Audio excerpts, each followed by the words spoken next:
Price the lord. ಸಮಯದಲ್ಲಿ ಯೇಸುವಿನ ಹೆಸರಿನಲ್ಲಿ ನಿಮ್ಮನ್ನು ವಂದಿಸ್ತೀನಿ.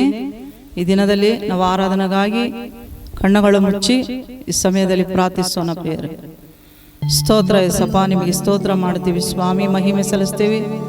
ದೇವರ ಆತ್ಮನೇ, ಬೆಳಗಿನ ಜಾವದಲ್ಲಿ ಸ್ವಾಮಿ ನಿಮ್ಮನ್ನು ಆರಾಧಿಸೋದಕ್ಕೆ ನಾವು ಬಂದಿದ್ದೀವಿ. ದೇವ, ಈ ದಿನದಲ್ಲಿ ಸ್ವಾಮಿ ಆರಾಧನದಲ್ಲಿ ಕರ್ತನೆ, ರಕ್ಷಕನು ಒಡೆಯನಾಗಿರುವ ದೇವರು ನಮ್ಮ ಜೊತೆಯಲ್ಲಿದ್ದು ಸ್ವಾಮಿ, ಸರ್ವಶಕ್ತನಾದ ಯೇಸು ಸ್ವಾಮಿ ನಮ್ಮ ಜೊತೆಯಲ್ಲಿದ್ದು ಕರ್ತನೆ, ಈ ಆರಾಧನೆ ಆಶೀರ್ವದಿಸಬೇಕಾಗಿ ಪ್ರಾರ್ಥಿಸ್ತೀನಿ. ಈ ಆರಾಧನದಲ್ಲಿ ಸ್ವಾಮಿ ಕರ್ತನೆ, ಆದಿ ಅಂತ್ಯವರೆಗೂ ಸ್ವಾಮಿ ಕರ್ತನೆ, ಆಡುವ ಹಾಡುಗಳನ್ನು, ವರ್ಷಿಪನ್ನು, ಕೀರ್ತನ ಭಾಗಗಳನ್ನು ಸ್ವಾಮಿ ನನ್ನ ದೇವರು ಆಶೀರ್ವದಿಸಬೇಕಾಗಿ ಪ್ರಾರ್ಥಿಸ್ತೀನಿ. ವಾರದ ಕಾರ್ಯಕ್ರಮಗಳನ್ನು ಸ್ವಾಮಿ ಕರ್ತನೆ ಮತ್ತು ಸಂದೇಶವನ್ನು ಆಶೀರ್ವದಿಸಿರಿ ದೇವ. ಸಂದೇಶವನ್ನು ಕೇಳುವ ಮಕ್ಕಳನ್ನು ಕರ್ತನೆ ನನ್ನ ದೇವರೇ ನೀವು ಬಲಪಡಿಸಿರಿ ದೇವ, ಆಶೀರ್ವದಿಸಿರಿ. ಮತ್ತು ಕರ್ತನೆ, ಸಂದೇಶವನ್ನು ಕೇಳುವ ಒಂದೊಂದು ಮಕ್ಕಳು ಕರ್ತನೆ ಕಿವಿಗೊಟ್ಟು ಸ್ವಾಮಿ ನಿನ್ನ ಭಯ ಭಕ್ತಿಯಲ್ಲಿ ಸ್ವಾಮಿ ಈ ಆರಾಧನದಲ್ಲಿ ಸ್ವಾಮಿ ಕೇಳುವಂತೆ ಸಹಾಯ ಮಾಡಿರಿ. ಆ ವಾಕ್ಯದಂತೆ ನಿನ್ನ ಮಕ್ಕಳು ನಡ್ಕೊಳ್ಳಲು ಸಹಾಯ ಮಾಡಿ ದೇವ. ನಿನಗೆ ಸ್ತೋತ್ರ ಮಾಡುತ್ತೀನಿ. ವಾಕ್ಯವನ್ನು ಕೇಳುವ ಒಬ್ಬೊಬ್ಬರು ಹೃದಯಗಳು ಸ್ವಾಮಿ ಶಾಂತಿ ಸಮಾಧಾನದೊಂದಿಗೆ ಸ್ವಾಮಿ ಸಂತೋಷದೊಂದಿಗೆ ಕರ್ತನೆ ನೀವು ತುಂಬಿಸಬೇಕಾಗಿ ಪ್ರಾರ್ಥಿಸ್ತೀನಿ. ಕರ್ತನೆ, ಒಬ್ಬೊಬ್ಬರನ್ನು ಸ್ವಾಮಿ ಆರಾಧನಾ ಮಧ್ಯದಲ್ಲಿ ಕರ್ತನೆ ಒಬ್ಬೊಬ್ಬರನ್ನು ನಿನ್ನ ಕರ್ತನೆ ಅಪ್ಪ ನಿನ್ನ ಬಲವಾದ ಕೃಪೆ ಸ್ವಾಮಿ ಒಬ್ಬೊಬ್ಬರನ್ನು ಆವರಿಸಿಕೊಂಡು ಕರ್ತನೆ ನಿನ್ನ ಪ್ರಸನ್ನತೆ ಅವರನ್ನು ಆವರಿಸಿಕೊಂಡು ಕರ್ತನೆ ಪರಿಶುದ್ಧಾತ್ಮನ ಒಬ್ಬೊಬ್ಬರನ್ನು ನಡೆಸಬೇಕಾಗಿ ಪ್ರಾರ್ಥಿಸ್ತೀನಿ ದೇವ. ಈ ಆರಾಧನದಲ್ಲಿ ಕರ್ತನೆ ನಿನ್ನ ಮಕ್ಕಳು ಸ್ವಾಮಿ ಆತ್ಮದಿಂದಲೂ ಸತ್ಯದಿಂದಲೂ ಆರಾಧಿಸುವಂತೆ ಕರ್ತನೆ ನಿನ್ನ ಜ್ಞಾನ ವರವು ಕೊಟ್ಟು ಸ್ವಾಮಿ ನಿನ್ನ ಅಭಿಷೇಕ ಹಸ್ತವು ಕರ್ತನೆ ಅವರ ಮೇಲೆ ಇಳಿದು ಬಂದು ಸ್ವಾಮಿ ಈ ದಿನವೂ ಕರ್ತನೆ ನೀವು ನಡೆಸಿಕೊಡಬೇಕಾಗಿ ಅಪ್ಪ ಆರಾಧನೆ ಮಾಡುವ ಒಂದೊಂದು ಮನೆಗಳನ್ನು ಸ್ವಾಮಿ ನನ್ನ ದೇವರು ಆಶೀರ್ವದಿಸಬೇಕಾಗಿ ಪ್ರಾರ್ಥಿಸ್ತೀನಿ. ಒಂದೊಂದು ಮನೆಯಲ್ಲಿ ಕರ್ತನೆ ನಿನ್ನ ಬಲವಿಳಿದು ಬರಲಿ ಸ್ವಾಮಿ, ನಿನ್ನ ಬಿಡುಗಡೆ ಉಂಟಾಗಲಿ ರಾಜ, ಆರೋಗ್ಯ ಉಂಟಾಗಲಿ ದೇವ. ಆರೋಗ್ಯದೊಂದಿಗೆ ಬಿಡುಗಡೆಯೊಂದಿಗೆ ನಿನ್ನ ಮಕ್ಕಳು ಆರಾಧಿಸಲಿ ಸ್ವಾಮಿ. ನಿನಗೆ ಸ್ತೋತ್ರ ಮಾಡುತ್ತೀನಿ. ಹೌದು ರಾಜ, ಈ ದಿನಗಳಲ್ಲಿ ಸ್ವಾಮಿ ದೇವರೇ ಈ ಆರಾಧನಾ ಮಧ್ಯದಲ್ಲಿ ಸ್ವಾಮಿ ಪರಿಶುದ್ಧಾತ್ಮನು ನಮ್ಮ ಜೊತೆಯಲ್ಲಿದ್ದು ಸ್ವಾಮಿ ಆತ್ಮದಿಂದಲೂ ಸತ್ಯದಿಂದಲೂ ಕರ್ತನೆ ನಮ್ಮನ್ನು ತುಂಬಿಸಿ ನಾವು ಆರಾಧಿಸುವಂತೆ ಸಹಾಯ ಮಾಡಬೇಕಾಗಿ ಯೇಸುವಿನ ಹೆಸರಿನಲ್ಲಿ ಪ್ರಾರ್ಥಿಸ್ತೀವಿ ತಂದೆ, ಆಮೇನ್.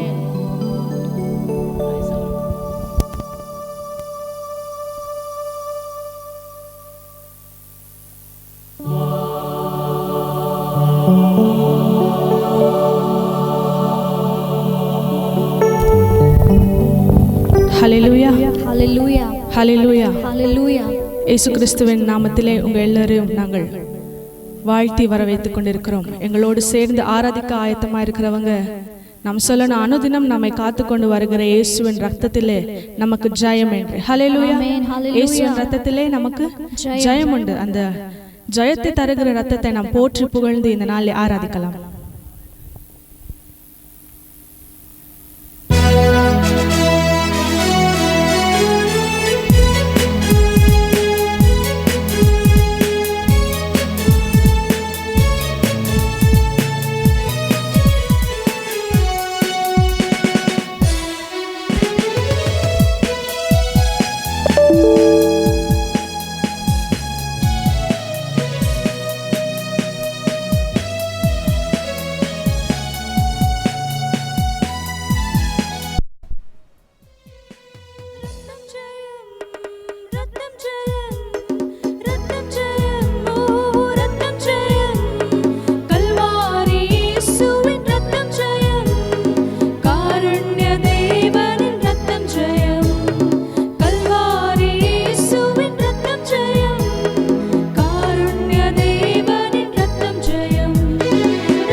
எதிரிகளை துரித்தடிக்கிற தோற்று வைக்கிற ரத்தத்திற்கு ஜெயம்.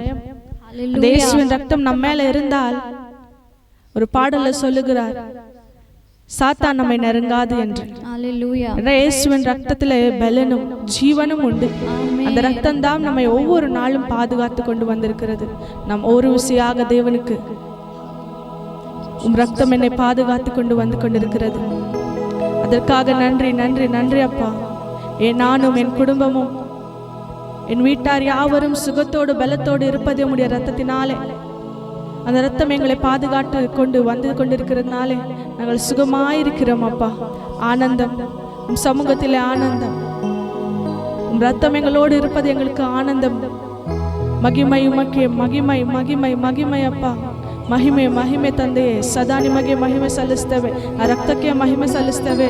ಆ ರಕ್ತಕ್ಕೆ ನಾವು ಸ್ತುತಿ ಸ್ತೋತ್ರಗಳಿಗೆ ಮಹಿಮೆ ಅಪ್ಪ, ಸ್ತುತಿ ಸ್ತೋತ್ರಡನೆ ಮಹಿಮೆಗಳನ್ನು ಸಲ್ಲಿಸ್ತೇವೆ ರಾಜ. ನಮಗಾಗಿ ಮಾತನಾಡುವ ರಕ್ತವು, ನಮಗಾಗಿ ನಮ್ಮನ್ನು ಭದ್ರಪಡಿಸಲಿಕ್ಕಾಗಿ ಕೊಡಲ್ಪಟ್ಟಂತ ರಕ್ತಕ್ಕಾಗಿ ನಾವು ಮಹಿಮೆ ಎಂದು ಸಲ್ಲಿಸ್ತೇವೆ. ಹಲ್ಲೆಲೂಯಾ. ನೀವು ನನ್ನೊಡನೆ ಸೇರಿ ಮಹಿಮೆ ಮಹಿಮೆ ಸದಾ ನಮ್ಮ ದೇವರಿಗೆ ಎಂದಿಗಾಗಲಿ. ಏಕೆಂದರೆ ತನ್ನ ರಕ್ತದಿಂದ ನಮಗೆ ರಕ್ಷಣಾನಂದವನ್ನು ಕೊಟ್ಟಿದ್ದಾನೆ. Hallelujah, hallelujah. ರಕ್ಷಣಾನಂದವನ್ನು ನೀಡಿದ ಕರ್ತನಿಗೆ ನಾವು ಸದಾ ಹಾಡಿ ಉತ್ಸಾಹದಿಂದ ಸ್ತುತಿ ಮಾಡೋಣ. ಆಮೆನ್.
ಕರುಣೆ ತೋರಿ ಪರಮ ದೃಷ್ಟಿಯನ್ನು ನೀಡಿ ಕರುಣಾ ಸಾಗರನಾಥನು ಪಾಪಿಗಳಾದ ನಮ್ಮನ್ನು ರಕ್ಷಿಸಲಿಕ್ಕಾಗಿ ತನ್ನ ರಕ್ತವನ್ನು ತೊಳೆದು ತನ್ನ ರಕ್ತದಿಂದ ನಮ್ಮನ್ನು ತೊಳೆದಿದ್ದಾನೆ.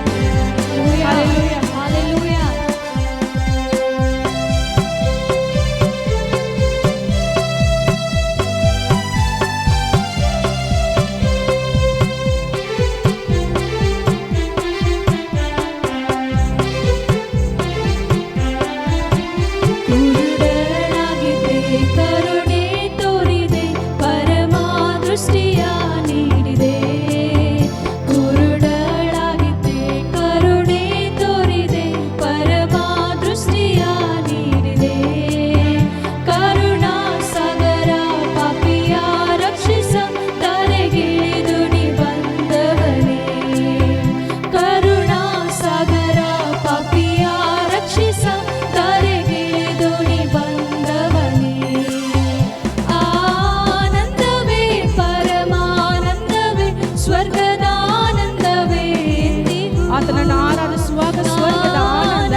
ಭಾಗ್ಯ ಕಾನಾನಿಗೆ ಸೇರುವಂತ ಭಾಗ್ಯವಿದೆ.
ಪಾಪದ ಬಂಧನದಿಂದ ನಮ್ಮನ್ನು ಬಿಡಿಸಿದ ಯೇಸು. ಘೋರವಾದ ಬಂಧನದಲ್ಲಿ ನಾವಿದ್ದೋ, ನಿತ್ಯವೆಂಬ ನರಕದ ಬಂಧನದಲ್ಲಿ ನಮ್ಮ ಜೀವಿತಗಳು, ನಮ್ಮ ಪಿತೃಗಳ ಜೀವಿತವು ಅದಕ್ಕಾಗಿ ಮೀಸಲಾಗಿಟ್ಟಾಗ ಯೇಸು ಕ್ರಿಸ್ತನ ಅದರಿಂದ ಪರಿಪೂರ್ಣವಾಗಿ ಬಿಡುಗಡೆ ಕೊಡುವಂತೆ, ಅದರಿಂದ ನಿತ್ಯಕ್ಕೂ ಬಿಡಿಸುವಂತೆ ತನ್ನ ರಕ್ತವನ್ನು ನಮಗಾಗಿ ಕೊಟ್ಟಿದ್ದಾನೆ. ಅದರ ಕ್ರಯೆಯಿಂದ ನಮ್ಮನ್ನು ಬಿಡಿಸಿಕೊಂಡಿದ್ದಾನೆ.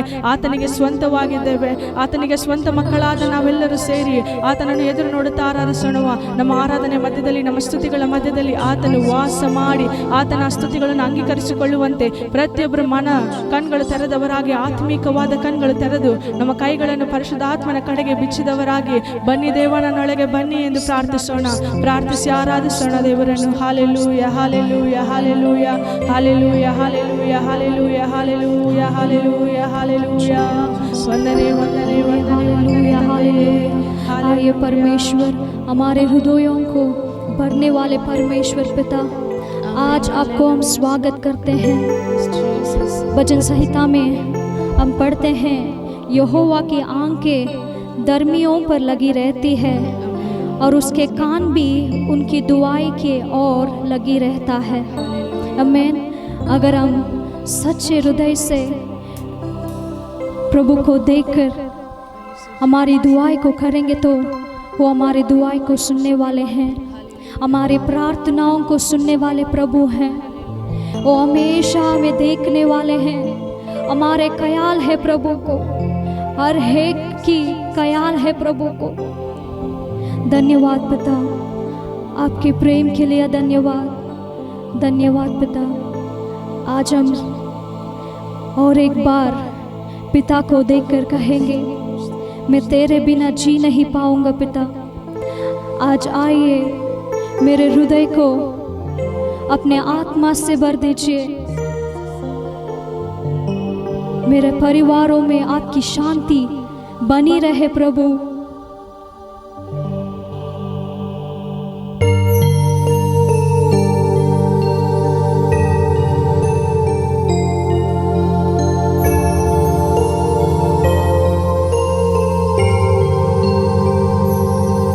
मेरे साथ रहना ओ यीशुए, मैं तेरे बिना जी नहीं पाऊंगा। मेरे साथ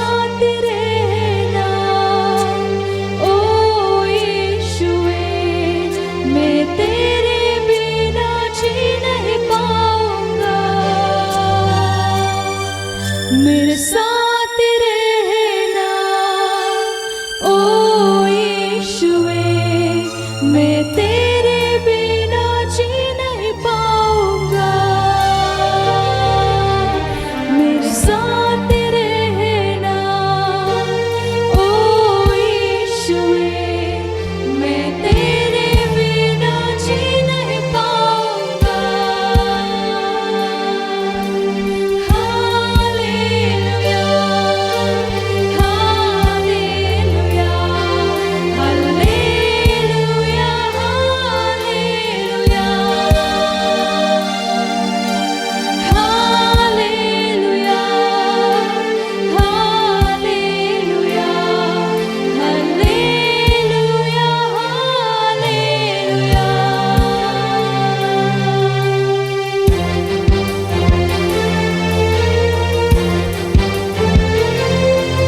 हमारे पास ही हैं, उनको देखकर कहेंगे, मेरे आंसुओं के समय मेरे माँ तुम बनो पिता। आपके सिवाय मुझे कोई और नहीं, आपसे बढ़कर प्रेम करने वाला और कोई नहीं प्रभु।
प्रभु के वायदे हमारे जीवन में सच होते हैं।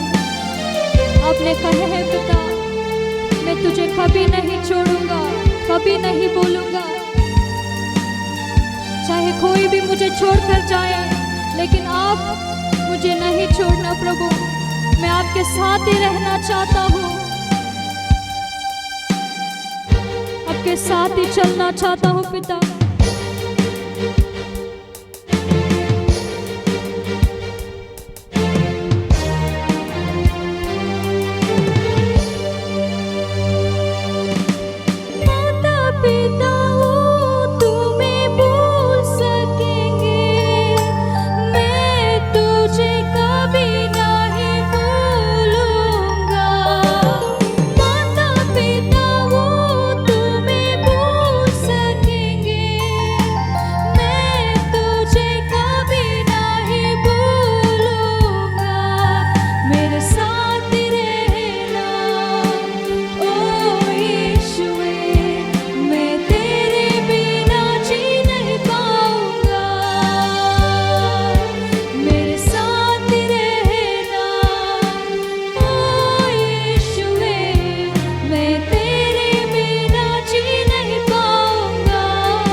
जो मेरे साथ रहता है वो परमेश्वर की महिमा हो। Hallelujah, hallelujah, hallelujah, hallelujah, hallelujah, hallelujah, hallelujah, hallelujah. अंधियारे में मेरे ज्योति तुम बनो, तूफानों में मेरी नैया तुम बनो। अंधियारे में मेरे ज्योति तुम बनो, तूफानों में मेरी नैया तुम बनो। मेरे साथ रहना ओ यीशुवे, मैं तेरे बिना जी नहीं पाऊंगा। मेरे साथ रहना ओ यीशुवे, मैं तेरे बिना जी नहीं पाऊंगा। कहेंगे मेरे साथ ही रहे, मेरे साथ ही रहना ओ यीशुवे, मैं तेरे बिना जी नहीं पाऊंगा, पाऊंगा। मेरे साथ ही रहना ओ यीशुवे, मैं तेरे बिना जी नहीं पाऊंगा। मिलकर बोलेंगे मेरे साथ रहना ओ यीशुवे, मैं तेरे बिना जी नहीं पाऊंगा। Hallelujah, hallelujah, hallelujah, hallelujah. हमारे पूरे हृदय से हालेलुया। मेरे साथ रहने वाला पिता धन्यवाद प्रभु। जब कभी मैं आपको पुकारता हूँ तो आप दौड़ आते हैं मेरे लिए। आपको मैं धन्यवाद कहता हूँ प्रभु। Hallelujah, hallelujah, hallelujah, hallelujah, hallelujah, hallelujah, hallelujah,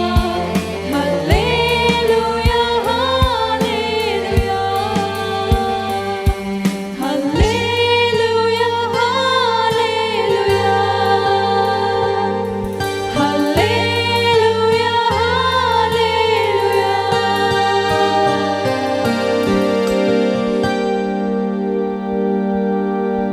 मैं आपके साथ रहूंगा। अगर हम प्रभु से कहेंगे प्रभु मैं आपके साथ रहना चाहता हूँ, तो प्रभु दौड़ कर आएंगे। हमारे साथ रहने के लिए प्रभु चाहते हैं। हमसे भी ज्यादा प्रभु चाहते हैं कि हम उनके साथ चले। हमसे भी ज्यादा वो चाहते हैं कि उनकी सुरक्षा में हम रहें। हमसे भी प्रभु चाहते हैं कि हम बहुत आशीषित रहें। हमसे भी ज्यादा चाहते हैं कि हम पूर्ण सेहत से रहें, सारे आशीषों के साथ खुश रहें। आज हम भी बोलेंगे हाँ पिता, मेरे विषय में आपके जो योजनाएं हैं वो भलाई के लिए है। तो आज मैं अपने आप को समर्पण करता हूँ प्रभु। ನನ್ನನ್ನು ನಾನು ಸಮರ್ಪಿಸುತ್ತೇನೆ ತಂದೆಯೇ। ನನ್ನ ಕುರಿತಾದ ನಿನ್ನ ಹಿತವಾದ ಆಲೋಚನೆಗಳಿಗಾಗಿ ನನ್ನ ಜೀವಿತವನ್ನು ಅರ್ಪಿಸುತ್ತೇನೆ। ನಮ್ಮ ಕೈಗಳನ್ನೆತ್ತಿ ಹೇಳೋಣವ, ನನ್ನ ಹತ್ತಿರವೇ ಇರು ಯೇಸಪ್ಪ, ನಾನು ನಿಮ್ಮನ್ನು ಬಿಟ್ಟು ಬಾಳಲಾರೆ ತಂದೆ। ನನ್ನ ಹತ್ತಿರವಿರು ಓ ಯೇಸುವೇ, ನಾನಿನ್ನನ್ನು ಬಿಟ್ಟು ಬಾಳಲಾರೆನು। ನನ್ನ ಹತ್ತಿರವಿರು ಓ ಯೇಸುವೇ, ನಾನಿನ್ನನ್ನು ಬಿಟ್ಟು ಬಾಳಲಾರೆ।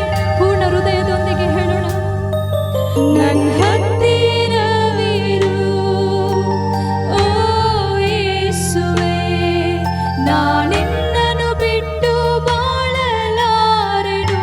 ನನ್ನ ಹತ್ತಿರವಿರು, ನನ್ನ ಹತ್ತಿರವಿರು ಓ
ದೇವರಪ್ಪ.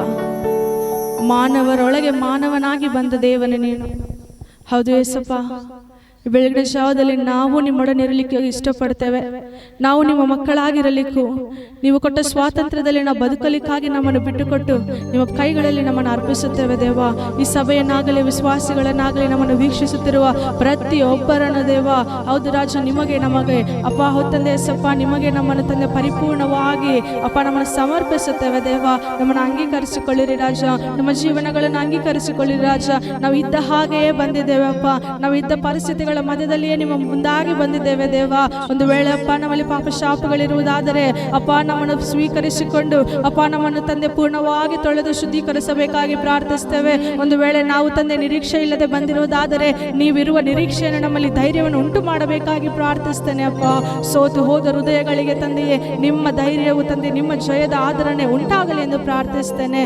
ಹೌದು ತಂದೆಯಾದ ದೇವರೇ, ಅಪ್ಪ ನಾನು ನಿಜವಾದ ದ್ರಾಕ್ಷ ಬಳ್ಳಿ ಎಂದು ಹೇಳಿದ್ದೀರಲ್ಲ ಅಪ್ಪ, ನೀವೇ ನಮ್ಮೊಟ್ಟಿಗೆ ತಂದೆ ಯೇಸಪ್ಪ, ನಾವು ನಿಮ್ಮಲ್ಲಿರುವಂಥ ತಂದೆಯಪ್ಪ ಒಂದೊಂದು ತಂದೆಯಪ್ಪ ಫಲಗಳಾಗಿ ನಮ್ಮನ್ನು ಸ್ವೀಕರಿಸಿಕೊಳ್ಳಬೇಕೆಂದು ದೇವ ಈ ಆರಾಧನೆಯನ್ನು ಆಶೀರ್ವದಿಸಿದ್ದಕ್ಕಾಗಿ ಸ್ತೋತ್ರ.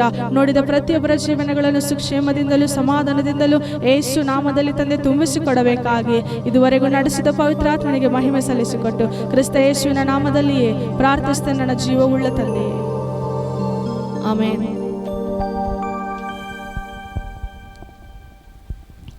ಹಲ್ಲೆಲೂಯಾ. ಬೆಳಗಿನ ಆರಾಧನೆಗೆ ಕೂಡಿ ಬಂದ ನಿಮ್ಮನ್ನು ಯೇಸುವಿನ ನಾಮದಲ್ಲಿ ಆಹ್ವಾನಿಸ್ತೇನೆ. ಕೀರ್ತನೆಯ ಭಾಗ ಹಲ್ಲೆಲೂಯಾ.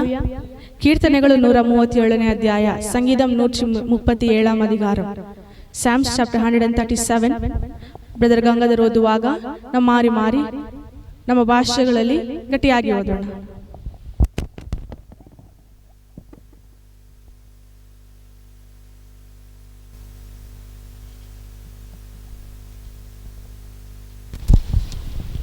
ಹಲ್ಲೆಲೂಯಾ.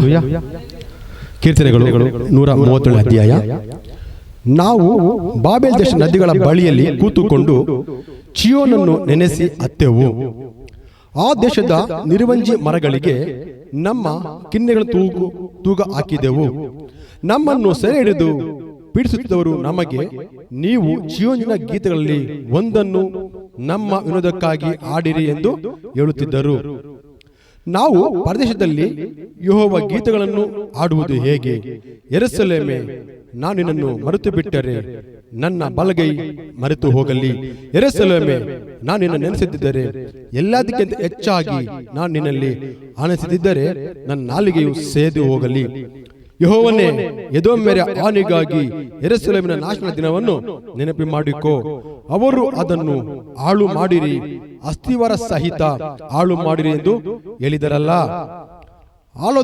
ಹಾಳೋದಕ್ಕಿದ್ದಾಗಿರುವ ಬಾಬೆಲ್ ಪಟ್ಟಣವೇ, ಇನ್ನು ನಮಗೆ ಮಾಡಿದ್ದಕ್ಕೆ ಮೈ ಸಲ್ಲಿಸುವುದು ಧನ್ಯನು. ನಿನ್ನ ಮಕ್ಕಳನ್ನು ಹಿಡಿದು ಬಂಡೆಗೆ ಅಪ್ಪಳಿಸುವನು ಭಾಗ್ಯವಂತಲ್ಲಿ. ಆಮೇನ್. ಹಲ್ಲೆಲೂಯಾ. ಈ ಬೆಳಗಿನ ಸಮಯದಲ್ಲಿ ದೇವರು ವಿಶೇಷವಾಗಿ ನಮ್ಮ ಆರಾಧನೆಯಲ್ಲಿ ಇದ್ದಾರೆ, ಅದಕ್ಕೆ ಸ್ತೋತ್ರ ಮಾಡುತ್ತೇನೆ. ಅಷ್ಟು ಮಾತ್ರವಲ್ಲದೆ ನಾವು ಒಂದು ನಿಮಿಷ ಕಾಲ ನಾವು ಕೀರ್ತನೆಗಳನ್ನು ಧ್ಯಾನ ಮಾಡೋಣ. ಈ ಕೀರ್ತನೆಯಲ್ಲಿ 137ನೇ ಅಧ್ಯಾಯದಲ್ಲಿ 5ನೇ ವಾಕ್ಯ 6ನೇ ವಾಕ್ಯ ಓದುತ್ತೇನೆ. ಎಲ್ಲರೂ ಶ್ರದ್ಧೆಯಿಂದ ಕೇಳಿರಿ.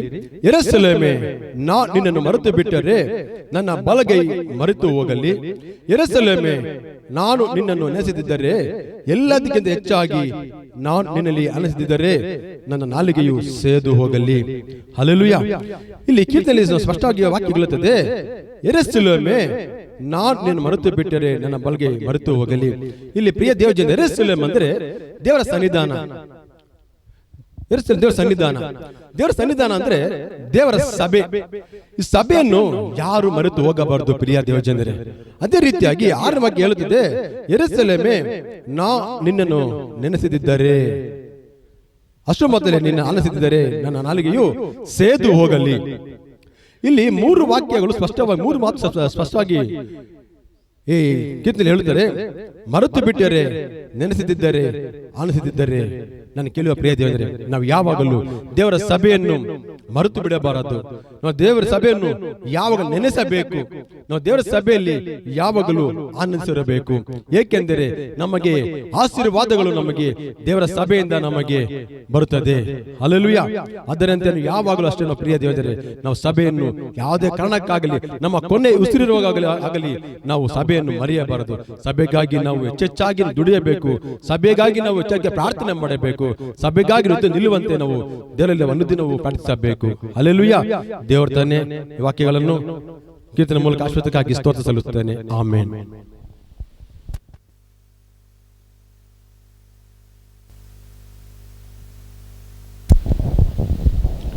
Price the lord.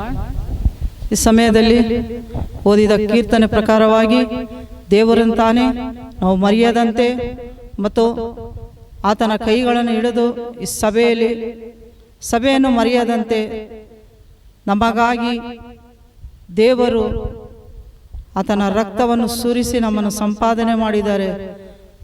ಅದಕ್ಕಾಗಿ ದೇವರನ್ನು ಮರೆಯದಂತೆ ಯಾವಾಗಲೂ ಕರ್ತನನ್ನು ಸ್ತುತಿಸುವವರಾಗಿ, ಕರ್ತನನ್ನು ಹಿಂಬಾಲಿಸುವವರಾಗಿ, ಆಲಯ ಭಾರವನ್ನು ಹೊತ್ತುಕೊಳ್ಳುವವರಾಗಿ, ಆಲಯಕ್ಕಾಗಿ ಪ್ರಾರ್ಥಿಸುವವರಾಗಿ, ಕರ್ತನ ಆಶೀರ್ವಾದವನ್ನು ಹೊಂದಿಕೊಳ್ಳುವವರಾಗಿ ಈ ಸಮಯದಲ್ಲಿ ಕೀರ್ತನೆಗಳು ದೇವರು ತಾನೇ ಆಶೀರ್ವದಿಸಿರಿ. ಮತ್ತು ಸ್ವಾಮಿ ಕರ್ತನೆ, ದೇವರ ಆತ್ಮನು ಈ ದಿನದಲ್ಲಿ ಕೇಳಿದ ಒಂದೊಂದು ಮಕ್ಕಳನ್ನು ಬಲಪಡಿಸಿರಿ. ಯಾರಾದರೂ ನಿನ್ನ ಮರೆತು ಹೋಗಿದ್ರೆ ಅವರನ್ನು ಕರ್ತನೆ ಜ್ಞಾಪಕಪಡಿಸಿ, ಕರ್ತನೆ ನೀವು ಬಲಪಡಿಸಿರಿ, ಆಶೀರ್ವದಿಸಿರಿ. ಆಲಯ ಭಾರವು ಸ್ವಾಮಿ, ಪ್ರಾರ್ಥಿಸುವ ಭಾರವು ಕರ್ತನೆ, ಅವರ ಆತ್ಮಗಳವರು ಕಾದುಕೊಳ್ಳುವಂತೆ ಸಹಾಯ ಮಾಡಬೇಕಾಗಿ ಯೇಸುವಿನ ಹೆಸರಿನಲ್ಲಿ ಪ್ರಾರ್ಥಿಸ್ತೀವಿ ತಂದೆ. ಆಮೆನ್.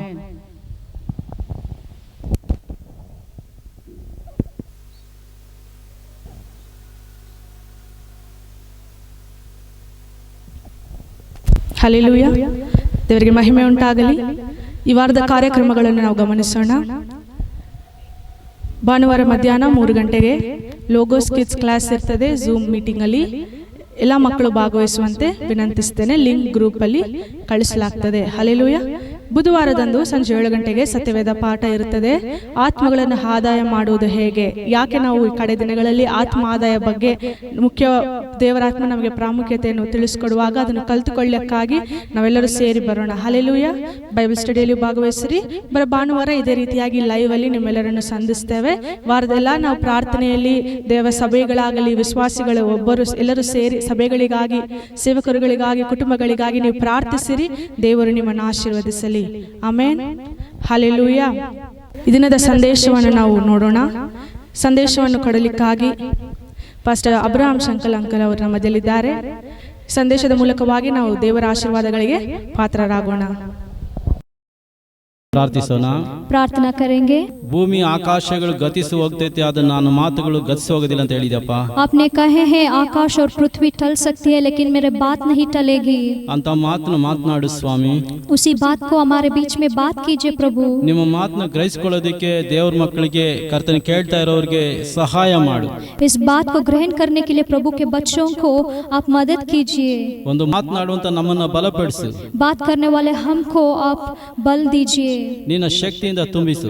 अपने शक्ति से भर दीजिए. ನಿನ್ನ ಅಭಿಷೇಕದಿಂದ ತುಂಬಿಸು. अपने अभिषेक से भर दीजिए. ಪ್ರಾರ್ಥನೆ ಕೇಳಿದಕ್ಕಾಗಿ ವಂದನೆ. प्रार्थना को सुनने के लिए धन्यवाद. ಆಮೆನ್. आमेन. ಕರ್ತನ ಸ್ತೋತ್ರವಾಗಲಿ. प्रभु की महिमा हो. ಇವತ್ತಿನ ಸಂದೇಶದ ವಿಷಯ, आज की इस संदेश का विषय ಯೇಸುವಿನ ಗುಣಗಳು ನಮ್ಮಲ್ಲಿ ಇರಬೇಕು. प्रभु का लक्षण जो है वो हमारे अंदर रहना है.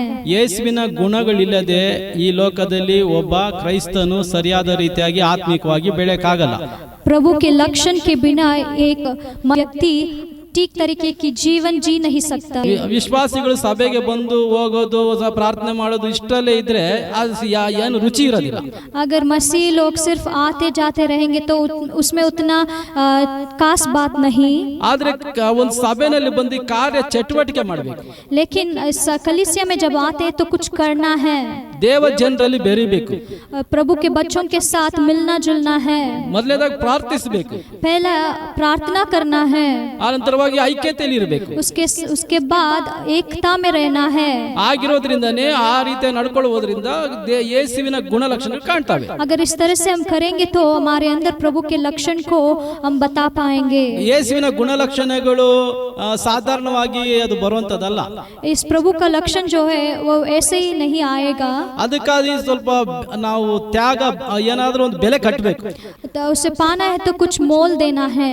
ಯಾಕಂದ್ರೆ ಯೇಸು ಕ್ರಿಸ್ತನಲ್ಲಿ ನಂಬಿಕೆ ಇಡುವಂತ ದೇವ ಮಕ್ಕಳು ಪ್ರತಿ ಕ್ಷಣ ಕಲಿಯುವಂತವರಾಗಿರ್ಬೇಕು. क्योंकि जो कोई मसीह में विश्वास रखते हैं वो प्रतिदिन हर समय में कुछ ना कुछ सीखना है.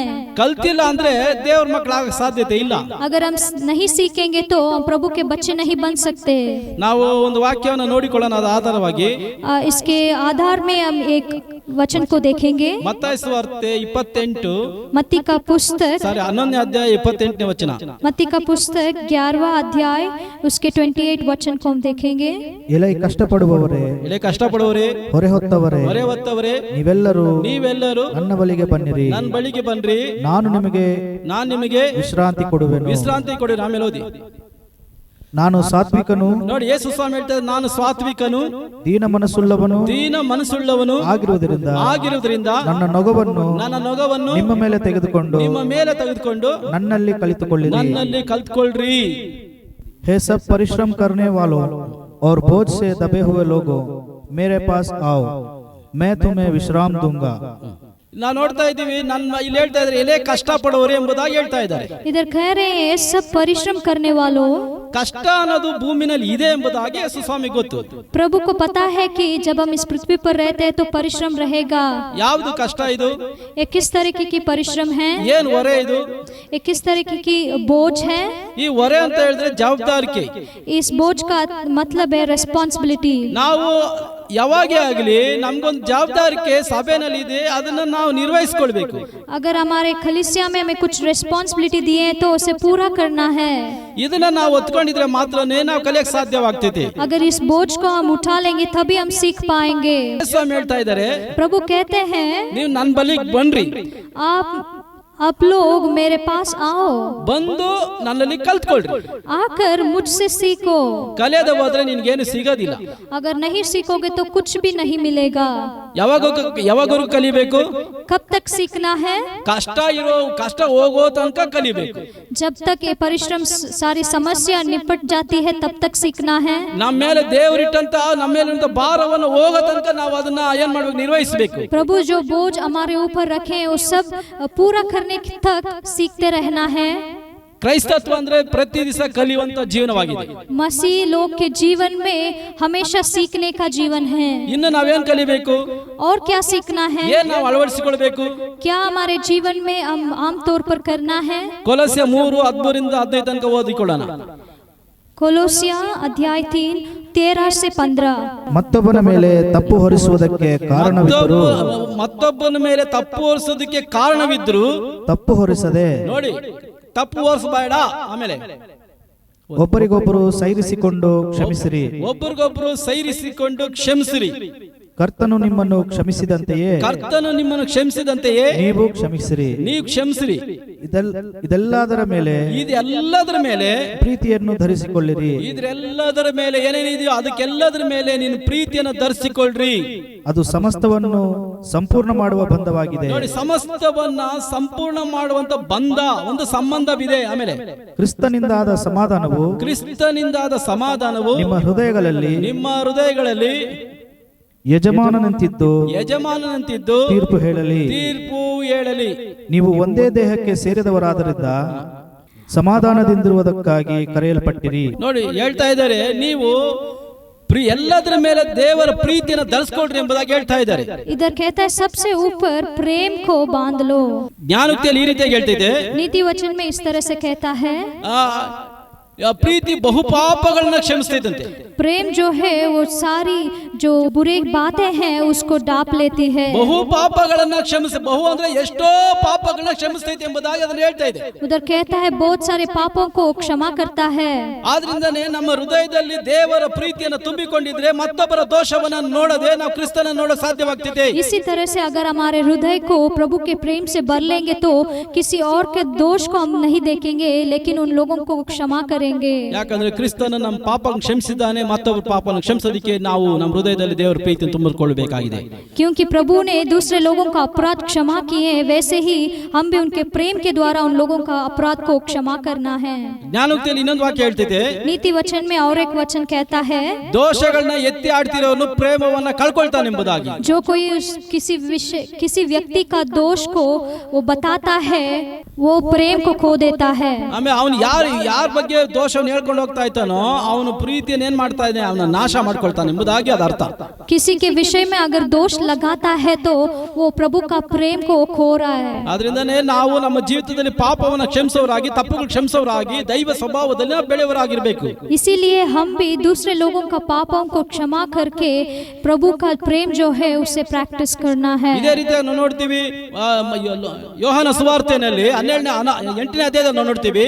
यूहन्ना के 8वें अध्याय में हम देखते हैं, ಅಲ್ಲಲ್ಲಿ ನಾವು ಓದುವಂತ ಸಮಯದಲ್ಲಿ ಒಂದು ವ್ಯಭಿಚಾರದ ಸಿಕ್ಕಿಕೊಂಡಂತ ಒಂದು ಸ್ತ್ರೀ ಬಗ್ಗೆ ನಾವು ನೋಡ್ತೀವಿ. एक औरत के बारे में देखते हैं जो व्यभिचार में थी. ಅಲ್ಲಿ ಬಂದು ಧರ್ಮಶಾಸ್ತ್ರವನ್ನ ಪಂಡಿತ್ಯವನ್ನು ಹೊಂದಿರುವಂತದ ಯಾರ್ಯಾರು ಬಂದ್ಬಿಟ್ಟು ಹೇಳ್ತಾ ಇದ್ದಾರೆ, ಇವಳನ್ನ ಕಳ್ಳೆಸ್ತಿ ಕೊಲ್ಬೇಕೆಂಬುದಾಗಿ. उधर रहने वाले पंडित लोग जो धर्मशास्त्र को पढ़ते थे वो लोग कहे कि इसको मार डालना है. ಧರ್ಮಶಾಸ್ತ್ರ ಹೇಳ್ತಾ ಇದೆ ಅವಳನ್ನ ಕೊಲ್ಬೇಕೆಂಬುದಾಗಿ.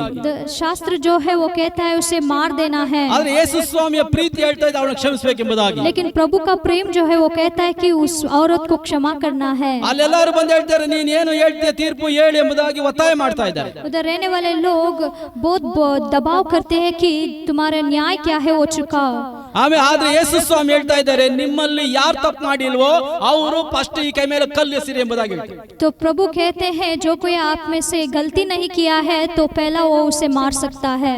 ನೆಲದಲ್ಲಿ ಬಗ್ಗಿಕೊಂಡು ಬರಿತಾ ಇದ್ದರು, लेकिन वो धरती पर लिख रहे थे. ಅಲ್ಲಿ ಬರಿತಾ ಇರ್ಬೇಕಾದ್ರೆ ಅಯ್ಯೋ ನಾನು ತಪ್ಪು ಮಾಡಿದೆ ಅಂತ ಎಲ್ಲರೂ ಓಡೋಗ್ತಾ ಇದ್ದಾರೆ ಯೇಸು ಸ್ವಾಮಿ ಹೆಂಗಸನ್ನ ಬಿಟ್ಟು. उस लिखने की उस टाइम पे जो लोग उसे देख रहे थे वो मैं तो ये पाप कर चुका हूँ इसे मानकर चले गए. ಯಾರು ಇಲ್ಲ ಅಲ್ಲಿ ಕಲ್ಲಿಂದ ಎಸೆಯವರು.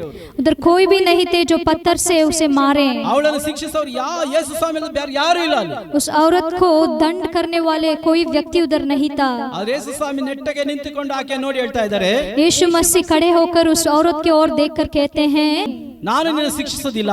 तो प्रभु कहे मैं भी तुझे दंड नहीं दूंगा, ನೀನು ಹೋಗಮ್ಮ, तुम जाओ. ಹೋಗ್ಬಿಟ್ಟು ಇನ್ನು ಮೇಲೆ ಪಾಪ ಮಾಡಬೇಡ, जाओ और फिर से पाप मत करो. ಶಿಕ್ಷೆ ಕೊಡೋದಕ್ಕೆ ಅಧಿಕಾರ ಇರುವಂತ ಆತನ ಹೇಳ್ತಾ ಇದ್ದಾನೆ, ಇನ್ನು ಮೇಲೆ ನೀನು ಪಾಪ ಮಾಡಬೇಡ, ನಾನು ಶಿಕ್ಷಿಸೋದಿಲ್ಲ ಅಂತ ಹೇಳ್ತಾ ಇದ್ದಾರೆ. जो प्रभु अधिकार में थे दंड देने के लिए वो कहते हैं मैं दंड नहीं दूंगा लेकिन जाओ और पाप मत करो. ಇದೇ ಕ್ರೈಸ್ತತ್ವ ಎಂಬುದಾಗಿ ನಾವು ತಿಳ್ಕೊಳ್ಬೇಕಾಗಿದೆ. हम जान लेना कि यही मसीह का जीवन है. ಕೊಲಸ್ಯ 1ನೇ ಅಧ್ಯಾಯ 10ರಿಂದ 11 ತನಕ ಓದಿ. ಕೊಲೋಸಿಯ ಅಧ್ಯಾಯ 1 ವಚನ 10 से 11 तक पढ़िए.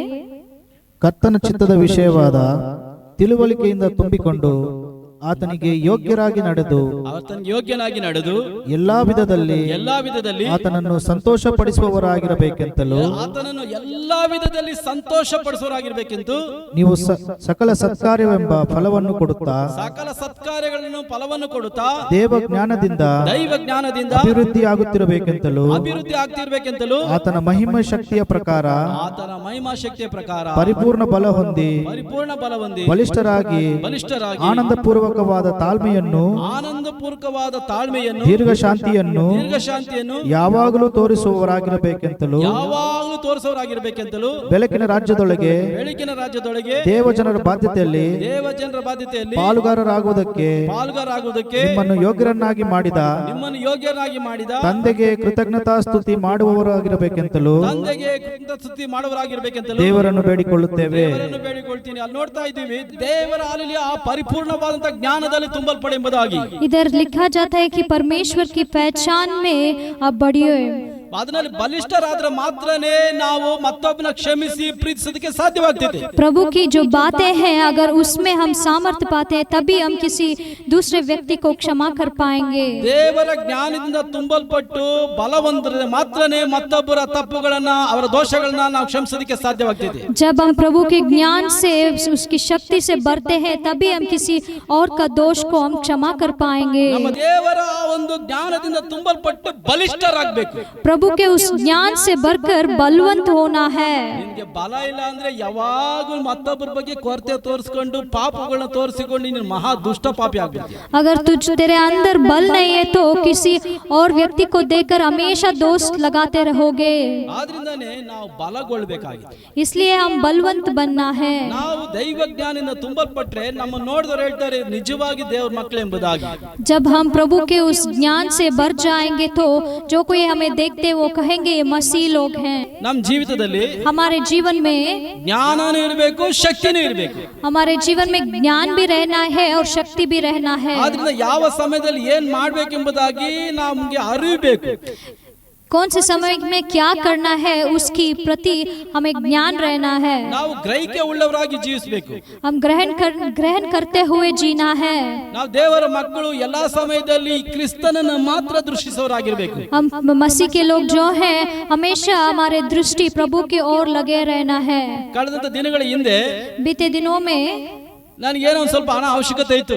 मुझे थोड़ा पैसा की आवश्यकता था. ನಮ್ಮ ಫ್ರೆಂಡ್ ಚರ್ಚ್ ಹತ್ರ ಹೋಗಿದ್ದೆ. मेरे फ्रेंड के चर्च के पास गया. ಅವ್ರ ಮನೆಯಲ್ಲಿ ಹೋದೆ, ಇಲ್ಲ ಅಂತ ಹೇಳ್ಬಿಟ್ರು. उसके घर में गए तो कहे नहीं है. ನಿಜವಾಗ್ಲೂ ಇದಿಲ್ಲ. सच में नहीं था. ಅವ್ರ ಮನೆಯಿಂದ ಹೊರಗಡೆ ಬಂದು ನಾನು ಬೈಕ್ ಹತ್ರ ನಿಂತ್ಕೊಂಡಿದ್ದೆ. उस घर से बाहर आकर मेरे बाइक के पास खड़ा हुआ था. ಯಾರು ಎರಡು ಕೈ ಹಾಕಿ ನೀನು ಹೋಗ್ಬೇಡ ಅಂತ ಹಿಂಗೆ ತಡೀತಾ ಇದ್ರು. दो लोग मुझे रोक रहे थे उधर मत जाओ. ಎರಡು ಕೈ ಹಾಕ್ಬಿಟ್ಟು ಬೈಕ್ ಇಂದ ನಾನು ಆ ಕಡೆಗೆ ಹೋಗದಂತೆ ಹಂಗೆ ತಡ್ಕೊಂಡಿದ್ರು ಯಾರು. अपने दो हाथों से वो मुझे रोक रहे थे उस तरफ मत जाओ. ಸರಿ, ಅನಂತರವಾಗಿ ನಾನು ಮುಂದಕ್ಕೆ ಹೋದೆ. ಒಂದು 5 ನಿಮಿಷ ಮುಂದೆ ಅಲ್ಲಿ ಸುತ್ತೆ. ಅನಂತರವಾಗಿ ಆ ಪಾಸ್ಟ್ ಓಡ್ ಬಂದ್ರು. तो 5 मिनट में उधर जाते फिरते रहा तो 5 मिनट के बाद वो पास्टर आए. ನನ್ ತುಂಬಾ ಆಶ್ಚರ್ಯ ಆಯ್ತು. मुझे बहुत आश्चर्य हुआ. ಏನ್ ಪಾಸ್ಟರ್ ನೀವು ಹೊರಗಡೆ ಇದ್ದೀರಾ ಅಂತ ಕೇಳಿದ್ರು. वो पूछे क्या पास्टर तुम बाहर हो.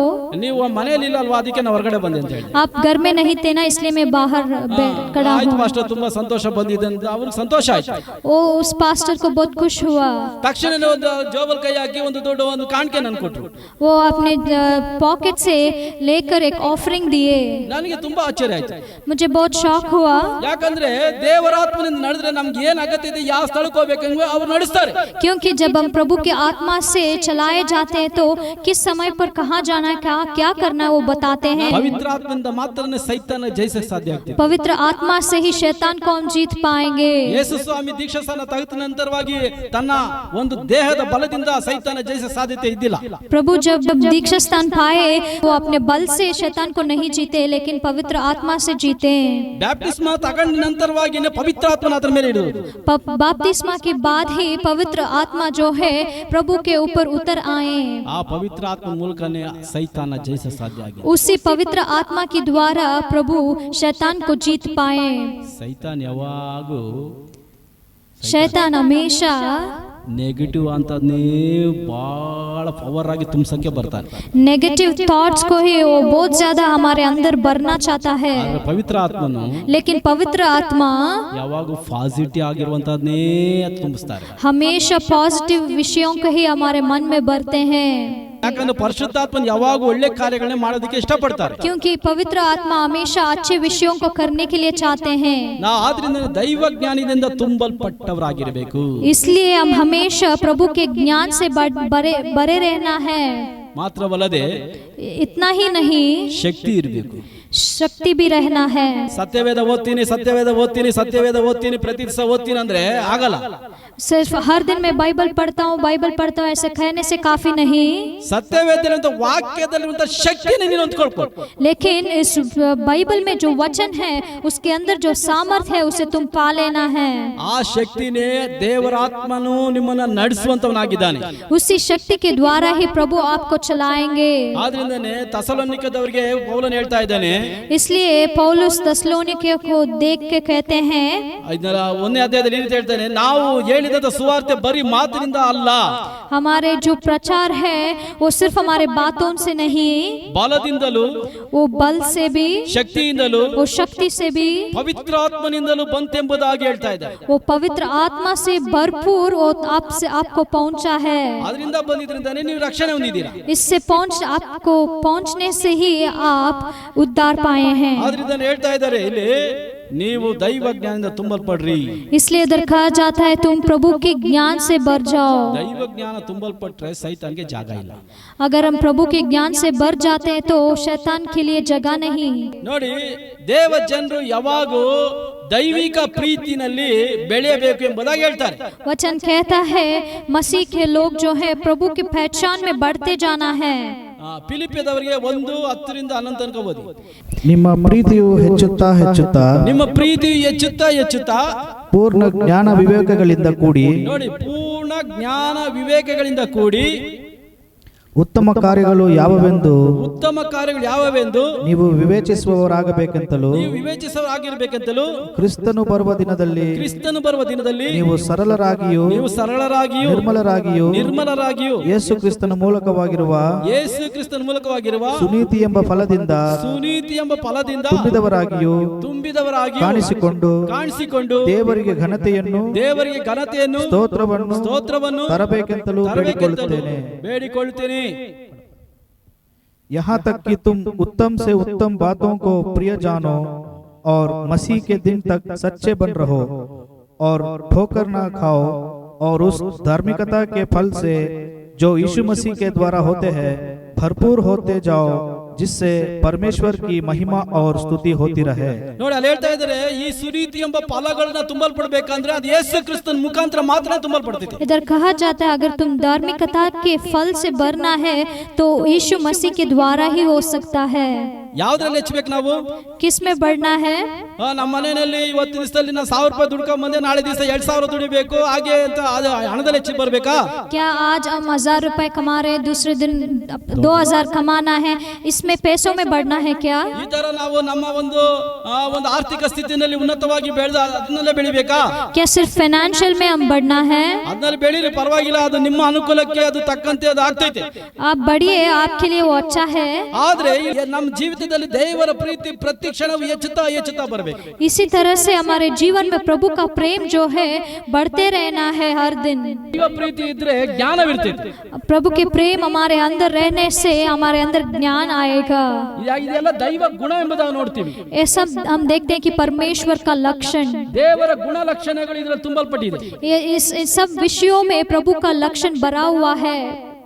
1 ಕೊರಿಂಥ್ಯ 1 कोरिन्थिया 13 ಓದಿ. 13 पर अब ಹೀಗಿರುವುದರಿಂದ ನಂಬಿಕೆ, ನಿರೀಕ್ಷೆ, ಪ್ರೀತಿ ಈ ಮೂರೇ ನಿಲ್ಲುತ್ತವೆ. ಇವುಗಳಲ್ಲಿ ದೊಡ್ಡದು ಪ್ರೀತಿಯೇ. सबसे बड़ा जो है वो प्रेम है. ಪ್ರೀತಿಗಿಂತ ಮಿಗಿಲಾದ ಪ್ರಪಂಚದಲ್ಲಿ ಯಾವುದೂ ಇಲ್ಲ. प्रेम से बड़ा कुछ और नहीं. ಆದ್ರಿಂದನೇ ಪ್ರೀತಿನಲ್ಲಿ ತುಂಬಲ್ಪಡ್ರಿ ಎಂಬುದಾಗಿ ಪೌಲನು ಹೇಳ್ತಾ ಇದ್ದಾನೆ. इसलिए पौलुस कहता है प्रेम से भरो. ನೋಡಿ, ಒಂದು ಹುಡುಗ ಪ್ರೀತಿ ಮಾಡ್ಬೇಕಾದ್ರೆ, देखिए एक लड़का लड़की प्रेम करने में ಆ ಪ್ರೀತಿ ಹೆಚ್ಚುತ್ತಾ ಬರ್ತಾ ಇದ್ರೆ जब वो प्रेम बढ़ती जाती है, ತಂದೆನೂ ಕಣ್ಣು ಕಾಣಲ್ಲ, पिता भी नहीं दिखाई देगा, ತಾಯಿನೂ ಕಣ್ಣು ಕಾಣಲ್ಲ, माँ भी नहीं दिखाई देगी, ಜೊತೆಲಿದ್ದವರು ಯಾರು ಕಣ್ಣು ಕಾಣಲ್ಲ. उसके साथ पैदा होने कोई भी उससे नहीं दिखाई देगा. ಇವಾಗ ಅವ್ರ ಕಣ್ಣು ಮುಂದೆ ಏನ್ ಕಾಣ್ತಾ ಇದೆ? उसके आंखों के सामने क्या है? ಅವ್ರು ಮಾಡಿರೋ ಪ್ರೀತಿನೇ ದೊಡ್ಡದಾಗಿ ಕಾಣ್ತಾ ಇದೆ. उनका बीच में जो प्रेम है वही बड़ा दिख रहा है. ಅವ್ರಿಗಾಗಿ ಏನ್ ಕೊಟ್ಟೇನೋ ಅದು ಮುಂದೆ ನಿಲ್ಲಕ್ಕೆ ಸಾಧ್ಯತೆ ಇಲ್ಲ. उनके सामने कुछ भी रखने से वो उससे बड़ा नहीं दिखाई देगा. ಯಾಕೆ? क्यों? ಪ್ರೀತಿನಲ್ಲಿ ಅಷ್ಟೊಂದು ಶಕ್ತಿ ಇದೆ. क्योंकि प्रेम में उतना ज्यादा शक्ति है. ಅದಕ್ಕಿಂತ ಹೆಚ್ಚಾದ ಪ್ರೀತಿ, उससे भी बड़ा प्रेम ಕಲ್ವಾರಿ ಸಿಲುಬೆಯಲ್ಲಿ ನಮಗಾಗಿ ರಕ್ತ ಸುರಿಸಿ ಪ್ರಾಣ ಕೊಟ್ಟಂತ, 3ನೇ ದಿನದಲ್ಲಿ ಪುನರುತ್ಥಾನವಾಗಿರುವ ಎದ್ದಿರುವಂತ ಯೇಸು ಕ್ರಿಸ್ತನ ಪ್ರೀತಿ ಮಹಾ ದೊಡ್ಡದು. लेकिन इन सब से बढ़कर रहने वाला प्रेम है मसीह का, जो क्रूस पर मरे और तीसरे दिन जी उठे. ಈ ಪ್ರೀತಿ ಪ್ರಪಂಚದಲ್ಲಿ ಎಲ್ಲಿ ಇಲ್ಲ. ये प्रेम इस संसार में कहीं भी नहीं, ಯಾವ ಜಾತಿ ಜನಾಂಗದಲ್ಲಿ ಇಂಥ ಪ್ರೀತಿ ಇಲ್ಲ. किसी जाति धर्म में भी इस तरह की प्रेम नहीं. ಯಾಕಂದ್ರೆ ಯೇಸು ಸ್ವಾಮಿ ತಾನೇ ನಮ್ಮ ಪಾಪಗಳನ್ನು ಹೊತ್ತುಕೊಂಡು ನಮ್ಗೆ ಕ್ಷಮಿಸಿರುವಂತ ದೇವರು. क्योंकि यीशु मसीह अपने आप हमारे पापों को उठाकर हमें क्षमा किए हैं. ಆ ಪ್ರೀತಿ ಎಷ್ಟು ಜನ ಹೊಗಳಿದ್ದಾರೆ ಗೊತ್ತಾ? इस प्रेम के कितने लोग बड़ाई किए पता है? ಮೋಶೆಗೆ ಮುಂಚಿತವಾಗಿರೋ ದೇವರ ಪ್ರೀತಿನ ಅರ್ಥ ಅಂತ ಅಬ್ರಾಮನಿಂದ ಬರೆಯಲ್ಪಟ್ಟಿದೆ. मूसा से पहले अब्राम जो प्रभु को जानता था वो लिखते आया है प्रभु के प्रेम के विषय में. ಆ ಪ್ರೀತಿಗೆ ಈ ಭೂಮಿಯಲ್ಲಿ ಬೇರೆ ಏನ್ ಕೊಟ್ಟೇನೋ ಅದಕ್ಕೆ ಸಾಟಿ ಆಗಲ್ಲ. प्रभु के इस प्रेम के बदले में इस सारे पृथ्वी के देने से भी काफी नहीं. ಯಾಕಂದ್ರೆ ಅಂತ ದೊಡ್ಡ ಪ್ರೀತಿ ನಮ್ಮ ಮೇಲೆ ದೇವರಿಟ್ಟಿದ್ದಾರೆ. क्योंकि उतना बड़ा प्रेम को प्रभु हमारे ऊपर रखे हैं. ಯೋಹಾನ ಸುವಾರ್ತೆ 3:16 ದೇವರು ಲೋಕದ ಮೇಲೆ ಎಷ್ಟೋ ಪ್ರೀತಿಯನ್ನಿಟ್ಟು ತನ್ನ ಒಬ್ಬನೇ ಮಗನನ್ನು ಕೊಟ್ಟನು, ಆತನನ್ನು ನಂಬುವ ಒಬ್ಬನಾದ ನಾಶವಾಗದೆ ಎಲ್ಲರೂ ನಿತ್ಯ ಜೀವ ಪಡೆಯಬೇಕೆಂದು ಆತನನ್ನು ಕೊಟ್ಟನೆಂಬುದಾಗಿ ವಾಕ್ಯ ಹೇಳ್ತಾ ಇದೆ. वचन कहता है क्योंकि परमेश्वर ने जगत से ऐसा प्रेम रखा कि उसने अपना एकलौता पुत्र को दे दिया ताकि जो कोई उस पर विश्वास करे वह नष्ट न हो परंतु अनंत जीवन पाए. ಯೇಸು ಕ್ರಿಸ್ತನ ಪ್ರೀತಿ ಮಹಾ ದೊಡ್ಡದು. प्रभु का प्रेम जो है वो बहुत बड़ा है. ಯಾಕಂದ್ರೆ ಆ ಪ್ರೀತಿನಲ್ಲಿ क्योंकि उस प्रेम में ಮರಣವಿಲ್ಲ, मरण नहीं. ಒಂದು ಹುಡುಗ ಪ್ರೀತಿಸ್ಬಿಟ್ಟು ಆ ಪ್ರೀತಿ ಫೈರ್ ಆದ್ರೆ ಇಬ್ರು ಸತ್ತೋಗ್ಬಿಡ್ತಾರೆ, ಒಬ್ರು ಸತ್ತೋಗ್ತಾರೆ. एक लड़का लड़की प्रेम करने से कुछ फेलियर होने से दो लोग भी मर जाएंगे. ಯಾಕಂದ್ರೆ ಆ ಪ್ರೀತಿನಲ್ಲಿ ಮರಣ ತುಂಬಲ್ಪಟ್ಟಿದೆ. क्योंकि उस प्रेम में मरण भी है. ಆದ್ರೆ ಆ ಪ್ರೀತಿ ದೇವರ ಕಡೆಗೆ ಬಂದು ದೇವರ ಪ್ರೀತಿನ ಹೊಂದ್ಕೊಂಡ್ರೆ ಅದಕ್ಕೊಂದು ಜೀವ ಬರ್ತೈತೆ. लेकिन उस मृत्यु के बदले में प्रभु के प्रेम को पालेंगे तो वो जिएंगे. ಅದಕ್ಕೆ ಹೇಳಿದ್ರು ಲೋಕದ ಮೇಲೆ ದೇವರು ಎಷ್ಟೋ ಪ್ರೀತಿಯನ್ನು ಇಟ್ಟಿದ್ದಾರೆ ಎಂಬುದಾಗಿ. इसलिए कहा गया परमेश्वर में जगत से ऐसा प्रेम रखा है. ಪ್ರೀತಿಗೆ ಏನಿಂದ ಬೆಲೆ ಕಟ್ಟಕ್ಕೆ ಸಾಧ್ಯ ಆಗ್ತಿದೆ? इस प्रेम को क्या मोल दे सकेंगे? ಒಂದು ಸಾರಿ ಒಂದು ವಾಟ್ಸ್ಆಪ್ ಅಲ್ಲಿ ನೋಡ್ತಾ ಇದ್ದೆ, एक बार मैं व्हाट्सएप में देख रहा था, ದೊಡ್ಡ ಶ್ರೀಮಂತನು, वो एक अमीर व्यक्ति, ದೊಡ್ಡ ಶ್ರೀಮಂತ, ಅಷ್ಟು ದೊಡ್ಡ ಶ್ರೀಮಂತನು, वो बहुत बड़ा अमीर व्यक्ति था. ತಾನೆತ್ತಿರುವಂತ ತಾಯಿನ ಹೋಗ್ಬಿಟ್ಟು ಆ ವೃದ್ಧಾಶ್ರಮದಲ್ಲಿ ಸೇರಿಸಿದ್ದಾರೆ. लेकिन अपने माँ को ले जाके ऑर्फनेज में डाल दिया. ನೋಡಿ, ಅವನ ಮನೆಯಲ್ಲಿ ಕೋಟಿಗಟ್ಟಲೆ ಕೊಳಿತಾ ಇದೆ. देखिए उसके घर में करोड़ों पैसे हैं, ತಾಯಿನ ಮನೆಯಲ್ಲಿ ಇಟ್ಟು ಆ ಒಂದು ಪ್ರೀತಿನ ಅವನು ತೋರ್ಸಕ್ ಸಾಧ್ಯತೆ ಆಗಿಲ್ಲ. लेकिन वो अपने माँ को अपने घर में रखकर प्रेम नहीं दिखा पाया. ಆದ್ರೆ ನಮ್ಮ ಯೇಸು ಕ್ರಿಸ್ತನು, लेकिन हमारे यीशु मसीह, ನಾವು ಪಾಪಿಗಳಾಗಿದ್ದಾಗಲೂ, हम पापी रहने से भी, ನಾವು ದುಷ್ಟರಾಗಿದ್ದಾಗಲೂ, हम दुष्ट लोग रहने से भी ನಮ್ಮ ಮೇಲೆ ಎಂತ ಪ್ರೀತಿ ಕೊಟ್ಟಿದ್ದಾರೆ ಗೊತ್ತಾ? हमारे ऊपर कितना अच्छा प्रेम, बड़ा प्रेम रखा है पता है? ರಕ್ಷಣೆ ಹೊಂದಿ ಪರಲೋಕಕ್ಕೆ ಬರಬೇಕೆಂಬುದಾಗಿ ತನ್ನ ಪ್ರಾಣವನ್ನೇ ಕೊಟ್ಬಿಟ್ರು. हम उद्धार पाके स्वर्ग को आना इसलिए प्रभु अपने प्राण को दे दिए. ಈ प्रीतिಗೆ ನಾವು ನಮ್ಮನ್ನೇ ಒಪ್ಪಿಸೋಣವೇ? क्या इस प्रेम के बदले में हम अपने आप को समर्पण करेंगे? ನಾನು ಬೇರೆ ರೀತಿಯಾಗಿ ಹೇಳ್ಬೇಕಂತ ಬಂದೆ. मैं मैं कुछ और कहना चाहता था. ನನ್ನ ಚಾಪ್ಟರ್ ಬೇರೆ ಇತ್ತು, मेरा चैप्टर दूसरा था. ಆದ್ರೆ ಇವತ್ತು ಈ ಸಮಯದಲ್ಲಿ, लेकिन इस समय में, ಈ ಆರಾಧನೆಯಲ್ಲಿ ಭಾಗವಹಿಸಿರುವಂತ इस आराधना में जो कोई भाग लिए हैं ದೇವರ ಮಕ್ಕಳೇ, प्रभु के लोग, ನಮ್ಮ ಮೇಲೆ ಇಟ್ಟಂತ ದೊಡ್ಡ ಪ್ರೀತಿಯನ್ನು ಯಾವತ್ತೂ ನಾವು ಕಳ್ಕೊಬಾರ್ದು. प्रभु जो बड़े प्रेम हमारे जीवन पर रखे हैं उसे कभी नहीं खोना. ದೇಹದಿಂದ ಬಂದಂತ ಪ್ರೀತಿ ಅದು ಕ್ಷಣಿಕವಾದಂತದ್ದು. और देश से जो प्रेम उत्पन्न होता है वो क्षण भर के लिए है. ದೇಹದಲ್ಲಿ ಉತ್ಪತ್ತಿ ಆಗುವಂತ ಪ್ರೀತಿ ಎಲ್ಲವೂ ಕ್ಷಣ ಮಾತ್ರನೇ. इस देश से उत्पन्न होने वाले प्रेम वो सिर्फ थोड़े समय के लिए. ನಮ್ಮ ದೇಹದಲ್ಲಿ ಒಂದು ಮಿತಿ ಇದೆ, हमारे देह में थोड़ा लिमिट्स है. ಆದ್ರೆ ದೇವರ ಪ್ರೀತಿನಲ್ಲಿ, लेकिन प्रभु के प्रेम में ಮಿತಿ ಇಲ್ಲದೆ ಇರುವಂತ ದೊಡ್ಡ ಪ್ರೀತಿ ನಮ್ಮ ಮೇಲೆ ದೇವರಿಟ್ಟಿದ್ದಾರೆ. उसके लिए कोई लिमिट ही नहीं है, वो बहुत बड़ा प्रेम है. ಆ ಪ್ರೀತಿ ಏನು? वो कौन सा प्यार है? ಪ್ರೀತಿ ಯಾವ ರೀತಿಯಾಗಿದೆ? वो किस तरीके की प्रेम है? ಆ ಪ್ರೀತಿನಲ್ಲಿ ಏನ್ ಸಿಗ್ತೈತೆ? उस प्रेम से क्या मिलता है?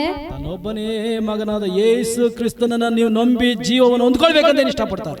उस प्रेम के द्वारा अपने एक ही लौता पुत्र को विश्वास करके उस उद्धार को पाने के लिए प्रभु आपसे प्रेम करते हैं. ಯೇಸು ಕ್ರಿಸ್ತನನ್ನ ನಂಬಿ ನೀವು ಹಿಂಬಾಲಿಸಿದ್ರೆ ನಿಮಗೆ ಪರಲೋಕದಲ್ಲಿ ಜೀವವಿದೆ ಎಂಬುದಾಗಿ ಹೇಳ್ತಾ ಇದ್ದಾರೆ. इधर कहते हैं अगर यीशु मसीह को आप अपना कर उनके मार्ग पर चलेंगे तो आपको स्वर्ग मिलेगा. ಪರಲೋಕಕ್ಕೆ ಹೋಗಬೇಕಾದ್ರೆ अगर स्वर्ग को जाना है ಯೇಸು ಕ್ರಿಸ್ತನ ಪ್ರೀತಿಯನ್ನು ತುಂಬಲ್ಪಡು. तो यीशु मसीह का प्रेम से भर जाओ. ತುಂಬುತ್ತಾ ಪರಲೋಕಕ್ಕೆ ನೀ ಸಮೀಪವಾಗ್ತೀಯಾ. जितना भी आप बढ़ते हैं उतना ही स्वर्ग के निकट जाते हैं. ಪ್ರೀತಿನಲ್ಲಿ ತುಂಬಲ್ಪಡ್ತಾ ನಿನ್ನ ಪಾಪಗಳೆಲ್ಲ ಕ್ಷಮಿಸಲ್ಪಡ್ತಿದೆ. उस प्रेम से बढ़ते बढ़ते आपके पाप क्षमा की जाएगा. ಎಲ್ಲಿಂದ ಬಂದಂತ ಪಾಪ ಅದು? कहाँ से आई वो पाप? ಮೊದಲನೇ ಮನುಷ್ಯನಾದಂತ ಆದಾಮನಿಂದ ಬಂದಂತ ಪಾಪಗಳು. वही है पहला मनुष्य आदम से आने वाली पाप. ಅಂತ ಪಾಪವನ್ನ ಸಾವಿರಾರು ವರ್ಷಗಳಿಂದ ಬಂದಂತ ಪಾಪವನ್ನ ಯೇಸು ಕ್ರಿಸ್ತನ ನಂಬುವಾಗ ಆ ಪ್ರೀತಿ ನಿನ್ನಲ್ಲಿ ಬರುವಾಗ ಒಂದೇ ಕ್ಷಣದಲ್ಲಿ ಆ ಪಾಪಗಳು उतने हजारों साल से आने वाले उस पाप को एक ही बार प्रभु के मांगने से प्रभु के क्षमा के द्वारा उनके प्रेम के द्वारा सब कुछ मिट जाती है. ಜೀವಿತದಲ್ಲಿ ಎಂತ ಭಾರ ಇದ್ರೇನು तुम्हारे जीवन में एक बोझ रहने से ದೇವರ ಪ್ರೀತಿ ಅನ್ನುವಂತ ನಿನ್ನಲ್ಲಿ ಆ ಪ್ರೀತಿ ಆವರಿಸಿಕೊಂಡ್ರೆ अगर प्रभु का प्रेम आपके अंदर आता है ಪವಿತ್ರಾತ್ಮ ಒಂದೇ ಕ್ಷಣದಲ್ಲಿ ನಿನ್ನ ಭಾರವೆಲ್ಲ ನೀಗಿಸ್ಬಿಡ್ತಾನೆ. पवित्र आत्मा जो है आपके बोझों को एक एक क्षण में मिटा देंगे. ಪ್ರೀತಿ ಬಂದ್ರೆ ನಿನ್ನ ಸಮಸ್ಯೆಗಳು ಕ್ಷಣ ಮಾತ್ರದಲ್ಲೇ ಅದು ಮಾಯವಾಗುತ್ತೆ. आप प्रभु का प्रेम आने से आपके सारे समस्या जो है वो क्षण भर में मिट जाएगा. ಆದ್ರಿಂದಾನೆ इसलिए ನಿನ್ನ ಹೃದಯದಲ್ಲಿ तुम्हारे हृदय में ಎಂತೆಂತ ಭಾರಗಳಿದ್ದಾವೆ. किस तरह के बोझ है? ನಾ ಫಸ್ಟ್ ಓದಿದ ಪ್ರಕಾರವಾಗಿ हम पहले जैसे पढ़े ಎಲೆ ಕಷ್ಟಪಡುವರೆ ಭಾರ ಹೊತ್ತವರೇ, हे परिश्रम करने वाले लोग, बोझ उठाने वाले लोग, ನೀವೆಲ್ಲರೂ आप सब लोग ನನ್ನ ಬಳಿಗೆ ಬನ್ರಿ. मेरे पास आओ. ನನ್ನ ಬಳಿಗೆ ಬನ್ರಿ. मेरे पास आओ. ನನ್ನ ಬಳಿಗೆ ಬಂದ್ರಿ ಅಂದ್ರೆ ಯಾರನ್ನ ಹೇಳ್ತಾ ಇದ್ದಾರೆ? मेरे पास आओ कहने किन लोगों को बुला रहे हैं प्रभु? ಬರೀ ಯಹೂದ್ಯರನ್ನ ಹೇಳ್ತಾ ಇದ್ದಾರಾ? सिर्फ यहूदियों को बुला रहे हैं? ಓದಿರೋರನ್ನ ಹೇಳ್ತಾ ಇದ್ದಾರಾ? सिर्फ पढ़े हुए लोगों को बुला रहे हैं क्या? ಐಶ್ವರ್ಯವಂತರನ್ನ ಹೇಳ್ತಾ ಇದ್ದಾರಾ? सिर्फ अमीर लोगों को बुला रहे हैं क्या? ಚಿಕ್ಕ ಮಕ್ಕಳನ್ನ ಹೇಳ್ತಾ ಇದ್ದಾರಾ? सिर्फ बच्चे लोगों को बुला रहे ಬರೀ हैं क्या? ಯೌವನಸ್ಥರನ್ನ ಹೇಳ್ತಾ ಇದ್ದಾರಾ? सिर्फ युवकों को बुला रहे हैं? ಕುಟುಂಬಸ್ಥರನ್ನ ಹೇಳ್ತಾ ಇದ್ದಾರಾ? सिर्फ परिवारों को बुला रहे हैं? ಬನ್ರಿ ಎಂಬುದಾಗಿ ಯಾರಿಗೆ ಕೇಳೋದಕ್ಕೆ ಇಷ್ಟ ಇದೆಯೋ ಕಿವಿನಲ್ಲಿ आओ कहकर इस बात को जो कोई सुनना चाहता है, ಕೇಳಿದಂತ ಪ್ರತಿಯೊಬ್ಬರು ಬನ್ನಿ. जो कोई इस बातों को सुना वो सब लोग आए. ನೀವು ಬಂದ್ರೆ अगर आप आएंगे ಏನ್ ನಡೀತಿದೆ? क्या होगा? ಮೊದಲನೇದಾಗಿ ನಿಮ್ಮ ಆತ್ಮಕ್ಕೆ ವಿಶ್ರಾಂತಿ ಸಿಗ್ತದೆ.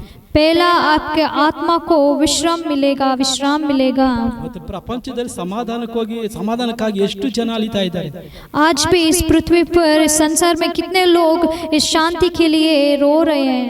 ಲಾಕ್ಡೌನ್ ಆದ್ರೂನು लॉकडाउन होने से भी ಕುಡ್ಕತನ ಬಿತ್ತಿದಾರ.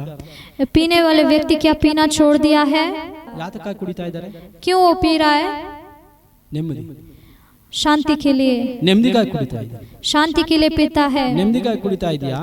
क्या आप शांति के लिए पी रहे हो? ನಿನ್ನನ್ನೇ ನಾಶ ಮಾಡ್ತಾ ಇದೆ. वो आपको ही नष्ट कर डालेगा. ಯಾರು ಕುಡುಕರು ಇರ್ತಾರೋ जो कोई पीता है ಆ ಮನೆಯಲ್ಲಿ ಸಮಾಧಾನ ಇರಲ್ಲ. उस परिवार में उस घर में शांति नहीं रहेगा. ಕುಡುಕರು ಯಾವ ಮನೆಯಲ್ಲಿ ಇದ್ದಾರೋ जिस घर में पीने वाले व्यक्ति रहता है ಮರಣ ಸಮೀಪವಾಗ್ತದೆ. मृत्यु बहुत पास आती है. ಯೇಸು ಸ್ವಾಮಿ ಹೇಳ್ತಾ ಇದ್ದಾರೆ, यीशु मसीह कहते हैं ನನ್ನ ಬಳಿಗೆ ಬಾ, मेरे पास आओ, ನಿನಗೆ ವಿಶ್ರಾಂತಿ ಕೊಡ್ತೀನಿ. तुझे विश्राम दूंगा. ನಾವು ಪ್ರಾರ್ಥಿಸೋಣ. हम प्रार्थना करेंगे. ನಮ್ಮನ್ನು ಹೆಚ್ಚಾಗಿ ಪ್ರೀತಿಸುವ ಪರಲೋಕ ತಂದೆಯ ದೇವರೇ, हमसे बहुत प्यार प्रेम करने वाले परम पिता, ಇವತ್ತು ಈ ವಾಕ್ಯವನ್ನು ಕೇಳಿದಂತ आज इस वचनों को सुनने वाले ಪ್ರತಿಯೊಬ್ಬರ ಮೇಲೆ सब लोगों के ऊपर ನಿನ್ನ ಪ್ರೀತಿ ಆತ್ಮವನ್ನು ಕೊಡು. आपके प्रेम की आत्मा को दीजिए. ಮನೆಯಲ್ಲಿ ನೆಮ್ಮದಿ ಆತ್ಮವನ್ನು ಕೊಡು. उस घरों में शांति की आत्मा को दीजिए. ಅವರ ಜೀವಿತದಲ್ಲಿ ದೇವರೇ ನಿನ್ನ ಪ್ರೀತಿಯಿಂದ ತುಂಬಿಸು. उनके जीवनों को अपने प्रेम से भर दीजिए. ಕರ್ತನೇ ಸಭೆಯನ್ನು ಆಶೀರ್ವದಿಸು. प्रभु इस कलीसिया को आशीष दीजिए. ಈ ಸಭೆಯಲ್ಲಿ ಕರ್ತನೇ ಸಮೃದ್ಧಿಯನ್ನು ಉಂಟು ಮಾಡಿ. इस कलीसिया में सारे आशीष रह पाए. ಈ ಸಂದೇಶವನ್ನು ಕೇಳ್ತಾ ಇರುವಂತ ನೋಡ್ತಾ ಇರುವಂತ ಪ್ರತಿಯೊಬ್ಬರ ಮೇಲೆ ನಿನ್ನ ಅಭಿಷೇಕ ಇಳಿದು ಬರಲಿ. इस संदेश को जो कोई सुन रहा है उनके ऊपर अभी प्रभु का अभिषेक उतर आए. ಕರ್ತನಾದ ದೇವರ ಪ್ರಾರ್ಥನೆ ಕೇಳಿದಕ್ಕಾಗಿ ವಂದನೆ. प्रभु पिता हमारे प्रार्थना सुनने के लिए धन्यवाद. ಇದರ ಮುಖಾಂತರ ಉಂಟಾದಂತ इसके द्वारा आई मिली ಎಲ್ಲಾ ಮಹಿಮೆಯನ್ನು सारी महिमा ನಿಮಗೆ ಸಲ್ಲಿಸ್ತಾ ಇದ್ದೀವಿ. आपको ही हम देते हैं. ಯೇಸು ಕ್ರಿಸ್ತನ ನಾಮದಲ್ಲಿ यीशु मसीह के नाम में ಬೇಡಿಕೊಳ್ತೀನಿ. मांगते हैं. ಪರಲೋಕದಲ್ಲಿ स्वर्ग में रहने वाले ನಮ್ಮ ತಂದೆ, हमारे पिता, ಆಮೆನ್. आमेन. ಸಂದೇಶದ ಮೂಲಕವಾಗಿ ನೀವು ಆಶೀರ್ವಾದಗಳು ಪಡೆದುಕೊಂಡಿದ್ದೀರಿ ಎಂದು ನಂಬುತ್ತೇವೆ. ಇದು ಕಾಣಿಕೆಯ ಸಮಯ. ದೇವರು ಕೊಟ್ಟು ನಿಮ್ಮ ಆಶೀರ್ವಾದಗಳಲ್ಲಿ ದೇವರಿಗಾಗಿ ಕೊಟ್ಟು ದೇವರ ಕೃಪೆಗೆ ಪಾತ್ರರಾಗೋಣ. ಕೆಳಗೆ ಕಾಣುವಂತ ಗೂಗಲ್ ಪೇ ಹಾಗೂ ಫೋನ್ ಪೇ ನಂಬರ್ಗೆ ನಿಮ್ಮ ಅಮೂಲ್ಯವಾದ ಕಾಣಿಕೆಗಳು ಸಲ್ಲಿಸಿರಿ. ದೇವರ ಆಶೀರ್ವಾದಕ್ಕೆ ಪಾತ್ರರಾಗಿ. ಹಾಗೂ ಕಾಣಿಕೆಗಳಿಗಾಗಿ ಹಾಡಲಿಕ್ಕಾಗಿ ಬ್ರದರ್ ಡೇವಿಡ್ ಮುಂದೆ ಬರುವಾಗ ನಾವು ಸೇರಿ ದೇವರನ್ನು ಹಾಡುತ್ತಾ ಕಾಣಿಕೆಗಳು ಸಲ್ಲಿಸೋಣ.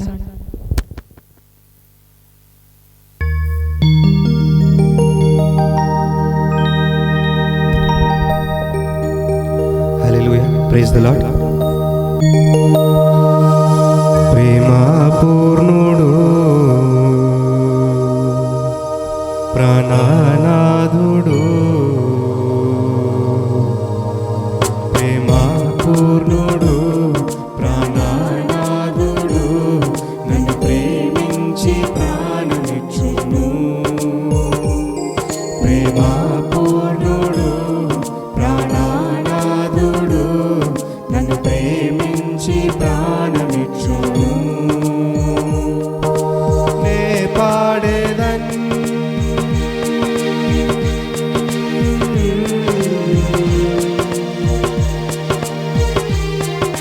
కొనియాడేదన్,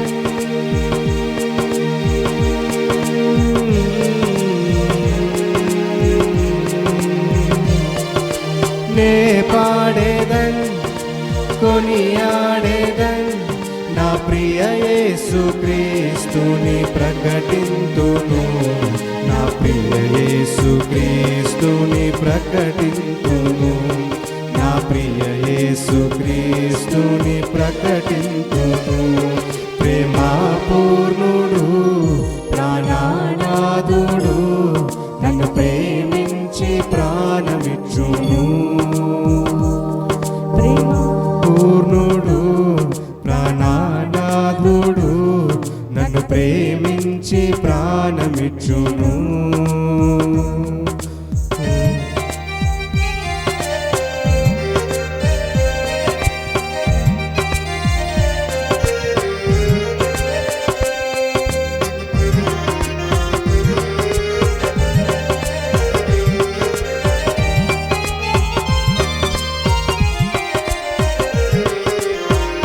లోయల కంటే లోతైనది నా యేసు ప్రేమ, గగనము కంటే ఎత్తైనది కలువరిలో ప్రేమ. లోయల కంటే లోతైనది నా యేసు ప్రేమ, గగనము కంటే ఎత్తైనది కలువరిలో ప్రేమ. యేసుని ప్రేమ వెలయంతో ఇహమందైనా పరమందైనా. యేసుని ప్రేమ వెలయంతో ఇహమందైనా పరమందైనా. వెలా కట్టలేనిది కలువరిలో ప్రేమ, కలువరిలో ప్రేమ నాకై వెలియైన ప్రేమ, కలువరిలో ప్రేమ నాకై వెలియైన ప్రేమ. ప్రేమా పూర్ణుడు ప్రాణనాథుడు, నన్ను ప్రేమించి ప్రాణమిచ్చును. ప్రేమా పూర్ణుడు ప్రాణనాథుడు, నన్ను ప్రేమించి ప్రాణమిచ్చును.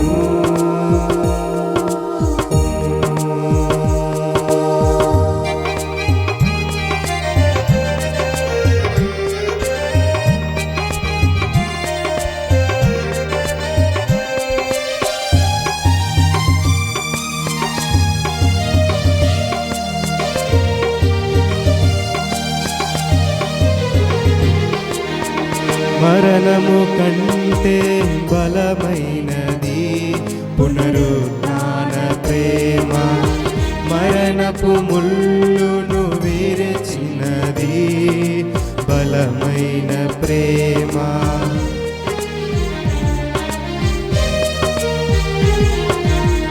మరణము కంటే బలమైనది పునరుత్థాన ప్రేమ, మరణపు ముళ్ళును విరిచినది బలమైన ప్రేమ. రక్తము కార్చి రక్షణనిచ్చి ప్రాణము పెట్టి పరముకు చేర్చే, రక్తము కార్చి రక్షణ నీచే, ప్రాణము పెట్టి పరముకు చేర్చే గొర్రె పిల్ల క్రీస్తుని విలువైన ప్రేమ, బలి అయిన ప్రేమ, నాకై వెలి అయిన ప్రేమ, బలి అయిన ప్రేమ, నాకై వెలి అయిన ప్రేమ. ప్రేమ పూర్ణుడు ప్రాణనాథుడు, నన్ను ప్రేమించి ప్రాణమిచ్చును. ప్రేమ పూర్ణుడు ప్రాణనాథుడు, నన్ను ప్రేమించి ప్రాణమిచ్చును. నే పాడేదన్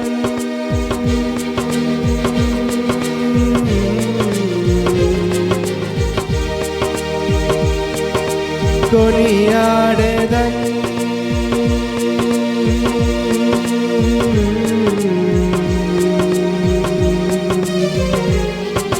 నే పాడేదన్ కొనియాడేదన్, నా ప్రియ యేసు క్రీస్తుని ప్రకటింతును, నా ప్రియ యేసు క్రీస్తుని ప్రకటింతును, నా ప్రియ యేసు క్రీస్తుని ప్రకటింతును, నా ప్రియ యేసు క్రీస్తుని ప్రకటింతును, నా ప్రియ యేసు క్రీస్తుని ప్రకటింతును.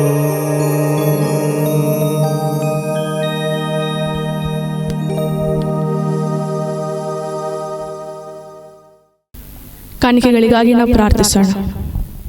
ದೇವರೇ, ಈ ದಿನದಲ್ಲಿ ಕೊಟ್ಟಂಥ ಪ್ರತಿಯೊಬ್ಬರ ಕಾಣಿಕೆಗಳನ್ನು ನಿಮ್ಮ ಪಾದದಲ್ಲಿ ಸಲ್ಲಿಸ್ತಾ, ಹೌದು ಯೇಸಪ್ಪ, ಅಪ್ಪ ಜ್ಞಾನೋಕ್ತಿಗಳು 10ನೇ ಅಧ್ಯಾಯ 22ನೇ ವಾಕ್ಯದಲ್ಲಿ ಹೇಳುವ ಪ್ರಕಾರವಾಗಿ ಯೆಹೋವನ ಆಶೀರ್ವಾದವು ಭಾಗ್ಯದಾಯಕವು, ಅವು ವ್ಯಸನವನ್ನು ಸೇರಿಸುವುದಿಲ್ಲ ಎಂದು ಹೇಳಿದ ಹಾಗೆ ಅಪ್ಪ, ಪಟ್ಟಂಥ ಪ್ರಯಾಸದಲ್ಲಿ ತಂದ ಅಪ್ಪ ಒಬ್ಬೊಬ್ಬರ ಕೈ ಪ್ರಯಾಸಗಳು ತಂದೆ ವ್ಯಸನವನ್ನು ಸೇರಿಸದಂತೆ, ಅದು ಸುಖವನ್ನು ಅಪ್ಪ ಆಶೀರ್ವಾದವನ್ನು ಆರೋಗ್ಯವನ್ನು ಸೇರಿಸುವ ರೀತಿಯಾಗಿ ಪ್ರತಿಯೊಬ್ಬರ ಕಾಣಿಕೆಗಳನ್ನು ಯೇಸುವಿನ ನಾಮದಲ್ಲಿ ಆಶೀರ್ವದಿಸುತ್ತೇವೆ. ರಾಜ, ನಿಮ್ಮ ಕೈಗಳಲ್ಲಿ ತಂದೆ ಯೇಸಪ್ಪ, ಅವು ತಂದೆ ಉದ್ಧಾರವಾದ ಕೈಗಳಲ್ಲಿ ನಮ್ಮನ್ನು ಒಪ್ಪಿಸಿಕೊಡುತ್ತೇವೆ. ಕಾಣಿಕೆಗಳ ಅಪ್ಪ ಆಶೀರ್ವಾದವು ತಂದೆ ನಿಮ್ಮಿಂದ ಬರಲಿ ಎಂದು ತಂದೆ ಎಲ್ಲಾ ತಂದೆ ಸ್ತುತಿ ಸ್ತೋತ್ರಗಳು ನಿಮಗೆ ಸಮರ್ಪಿಸುತ್ತಾ ಯೇಸುವಿನ ನಾಮದಲ್ಲಿ ಪ್ರಾರ್ಥಿಸ್ತೇನೆ ತಂದೆ, ಆಮೇನ್. ಯಾರಾಧನೆಯ ಕಡೆ ಆಶೀರ್ವಾದ ಪ್ರಾರ್ಥನೆ ಪಾಸ್ಟರ್ನ ಪ್ರಾರ್ಥಿಸ್ತಾರೆ, ನಾವು ಸೇರಿ ಪ್ರಾರ್ಥಿಸೋಣ. Praise the Lord. ಈ ದಿನದಲ್ಲಿ ನೀವೆಲ್ಲರೂ ಮನೆಗಳಲ್ಲಿದ್ದು ಆರೋಗ್ಯವನ್ನು ಕಾಪಾಡಿಕೊಳ್ಳಿ, ಪ್ರಾರ್ಥಿಸಿರಿ. ನಮ್ಮ ದೇಶಕ್ಕಾಗಿ, ನಮ್ಮ ರಾಜ್ಯಕ್ಕಾಗಿ, ನಾಶವಾಗುತ್ತಿರುವ ಜನರಿಗಾಗಿ ನೀವೆಲ್ಲರೂ ಮನೆಗಳಲ್ಲಿ ಕೂತು ಪ್ರಾರ್ಥಿಸಿರಿ, ಆರೋಗ್ಯವನ್ನು ಹೊಂದಿಕೊಳ್ಳಿ, ಧೈರ್ಯ ಪಡೆದುಕೊಳ್ಳಿ. ಸಮಯದಲ್ಲಿ ನಾವು ಕಣ್ಣುಗಳು ಮುಚ್ಚಿ ಪ್ರಾರ್ಥಿಸೋಣ ಪ್ರಿಯರೇ. ಹಲ್ಲೆಲೂಯಾ. ಸ್ತೋತ್ರ ತಂದೆ, ನಿಮಗೆ ಸ್ತೋತ್ರ ಮಾಡ್ತೀವಿ ಸ್ವಾಮಿ, ಮಹಿಮೆ ಸಲ್ಲಿಸ್ತೀವಿ ರಾಜ. ಈ ದಿನದಲ್ಲಿ ಸ್ವಾಮಿ ಅಪ್ಪ, ಆದಿ ಅಂತವರೆಗೂ ನಮ್ಮ ಜೊತೆಯಲ್ಲಿದ್ದು ಸ್ವಾಮಿ ಕರ್ತನೇ ಈವರೆಗೂ ನಡೆಸಿಕೊಂಡು ಬಂದಿದ್ದ ದೇವರೇ, ನಿನಗೆ ಸ್ತೋತ್ರ ಮಾಡುತ್ತೀವಿ ಅಪ್ಪ. ಯಾರಾದನ ಮಧ್ಯದಲ್ಲಿ ಸ್ವಾಮಿ ಕರ್ತನೆ ಅಪ್ಪ, ಈಗ ಕೇಳಿದ ಒಂದೊಂದು ವಾಕ್ಯಗಳು ಸ್ವಾಮಿ ಕರ್ತನೆ ಒಬ್ಬೊಬ್ಬರ ಜೀವಿತಕ್ಕೆ ಶಾಂತಿಯು ಸಮಾಧಾನವನ್ನು ನೀಡುವುದಾಗಿದೆ ಸ್ವಾಮಿ.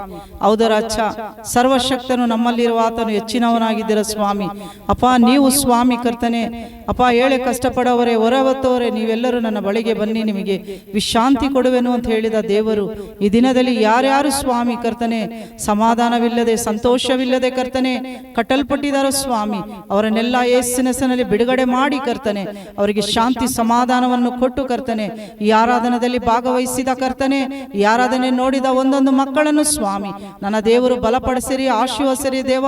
ಎಲ್ಲ ಆಪತ್ತಿ ಕಟ್ಟುಗಳಿಗೂ ಕಷ್ಟಗಳಿಗೂ ಬಿಡಿಸಿರಿ ತಂದೆ, ನಿನಗೆ ಸ್ತೋತ್ರ ಮಾಡುತ್ತೀನಿ. ಎಲ್ಲ ವ್ಯಾಧಿಗಳಿಗೂ ರೋಗಗಳಿಗೂ ಬಿಡಿಸಿ ಕರ್ತನೆ ಅಪ್ಪ. ಈ ಕಷ್ಟದ ಕಾಲದಲ್ಲಿ ಸ್ವಾಮಿ ನಮ್ಮ ಮಕ್ಕಳನ್ನು ಸ್ವಾಮಿ ಕರ್ತನೆ ನೀವು ತಾನೇ ಶಾಂತಿಗೊಳಿಸಿರಿ, ಸಮಾಧಾನಗೊಳಿಸಿರಿ ದೇವರೇ ಅಪ್ಪ. ನೀವು ಸ್ವಾಮಿ ಸಮಾಧಾನ ಕೊಡುವುದಕ್ಕೆ ಕರ್ತನೆ ನಮಗಾಗಿ ಬಂದಿದಾತನು ಸ್ವಾಮಿ ಕರ್ತನೆ. ಹೌದರಾಚ, ನಿನ್ನ ಮಕ್ಕಳ ಕಣ್ಣೀರನ್ನು ಒರೆಸಿರಿ, ಅವ್ರ ಕಷ್ಟಗಳಿಂದ ಬಿಡುಗಡೆ ಮಾಡಿರಿ ಸ್ವಾಮಿ. ಬೇಕಾಗಿರುವ ಅಗತ್ಯಗಳು, ಆಶೀರ್ವಾದಗಳು, ಅವರ ಮಾನಗಳನ್ನು ಕರ್ತನೆ ನಿನ್ನ ಮಕ್ಕಳಿಗೆ ಕೊಟ್ಟು ಸ್ವಾಮಿ ನೀವು ತಾನೇ ಒಬ್ಬೊಬ್ಬರನ್ನು ಉಪಯೋಗಿಸಿರಿ ಕರ್ತನೆ ಅಪ್ಪ. ನಿನ್ನ ಪ್ರೀತಿಯಲ್ಲಿ ನಿನ್ನ ಮಕ್ಕಳು ನೆಲೆಯಾಗಿ ನಿಲ್ಲುವಂತೆ ಕರ್ತನೆ, ನಿನ್ನ ಪ್ರೀತಿ ಮಕ್ಕಳು ಕಾಣುವಂತೆ ಸಹಾಯ ಮಾಡಿ ಸ್ವಾಮಿ. ಯಾರ್ಯಾರು ನಿನ್ನ ಪ್ರೀತಿಯನ್ನು ಕಳ್ಕೊಂಡಿದ್ದಾರೋ ಸ್ವಾಮಿ ಅವರಿಗೆ ಈ ದಿನದಲ್ಲಿ ನಿನ್ನ ಪ್ರೀತಿಯನ್ನು ತುಂಬಿಸ ತಿಳಿಸಬೇಕಾಗಿ ಪ್ರಾರ್ಥಿಸ್ತೀನಿ ದೇವ. ನಿನ್ನ ಜ್ಞಾನ ವರವು ಕೊಟ್ಟು ಕರ್ತನೆ ನಿನ್ನ ಮಕ್ಕಳ ಕುಟುಂಬಗಳನ್ನು ಸ್ವಾಮಿ ಅಪ್ಪ ಈಗ ಸ್ವಾಮಿ ಸಭೆ ವಿಶ್ವಾಸಿಗಳನ್ನು ಕರ್ತನೆ ನನ್ನ ದೇವರೇ ನಿಮ್ಮ ಕರೆಗಳಲ್ಲಿ ಒಪ್ಪಿಸಿಕೊಡ್ತೀನಿ.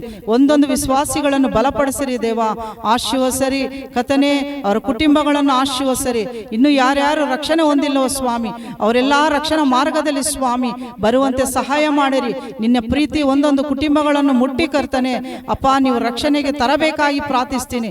ರಕ್ಷಣೆ ಹೊಂದಿದ ಒಂದೊಂದು ಮಕ್ಕಳು ನಿನ್ನಲ್ಲಿ ಸ್ಥಿರವಾಗಿ ನಿಂತು ಕರ್ತನೆ ನಿನ್ನನ್ನೇ ಎದುರು ನೋಡುವ ಮಕ್ಕಳಾಗಿ ಸ್ವಾಮಿ ನೀವು ತಾನೇ ಕರ್ತನೆ ನಡೆಸಿಕೊಡರಿ ಅಪ್ಪ, ಆಶೀರ್ವದಿಸಿರಿ. ನೀವು ಕೊಟ್ಟಿದ ಒಂದೊಂದು ತಾಲಂತಗಳು ಕರ್ತನೆ ನಿನ್ನ ಮಕ್ಕಳಲ್ಲಿ ಉಪಯೋಗಿಸಿ ದಾರಿ ನಡೆಸಬೇಕಾಗಿ ಯೇಸುವಿನ ಹೆಸರಿನಲ್ಲಿ ಪ್ರಾರ್ಥಿಸ್ತೀವಿ ತಂದೆ, ಆಮೇನ್. ನನ್ನ ಮನವೇ ಕರ್ತನನ್ನು ಕೊಂಡಾಡು, ನನ್ನ ಸರ್ವೇಂದಿಗಳೇ ಪವಿತ್ರ ನಾಮವನ್ನು ಕೀರ್ತಿಸಿರಿ.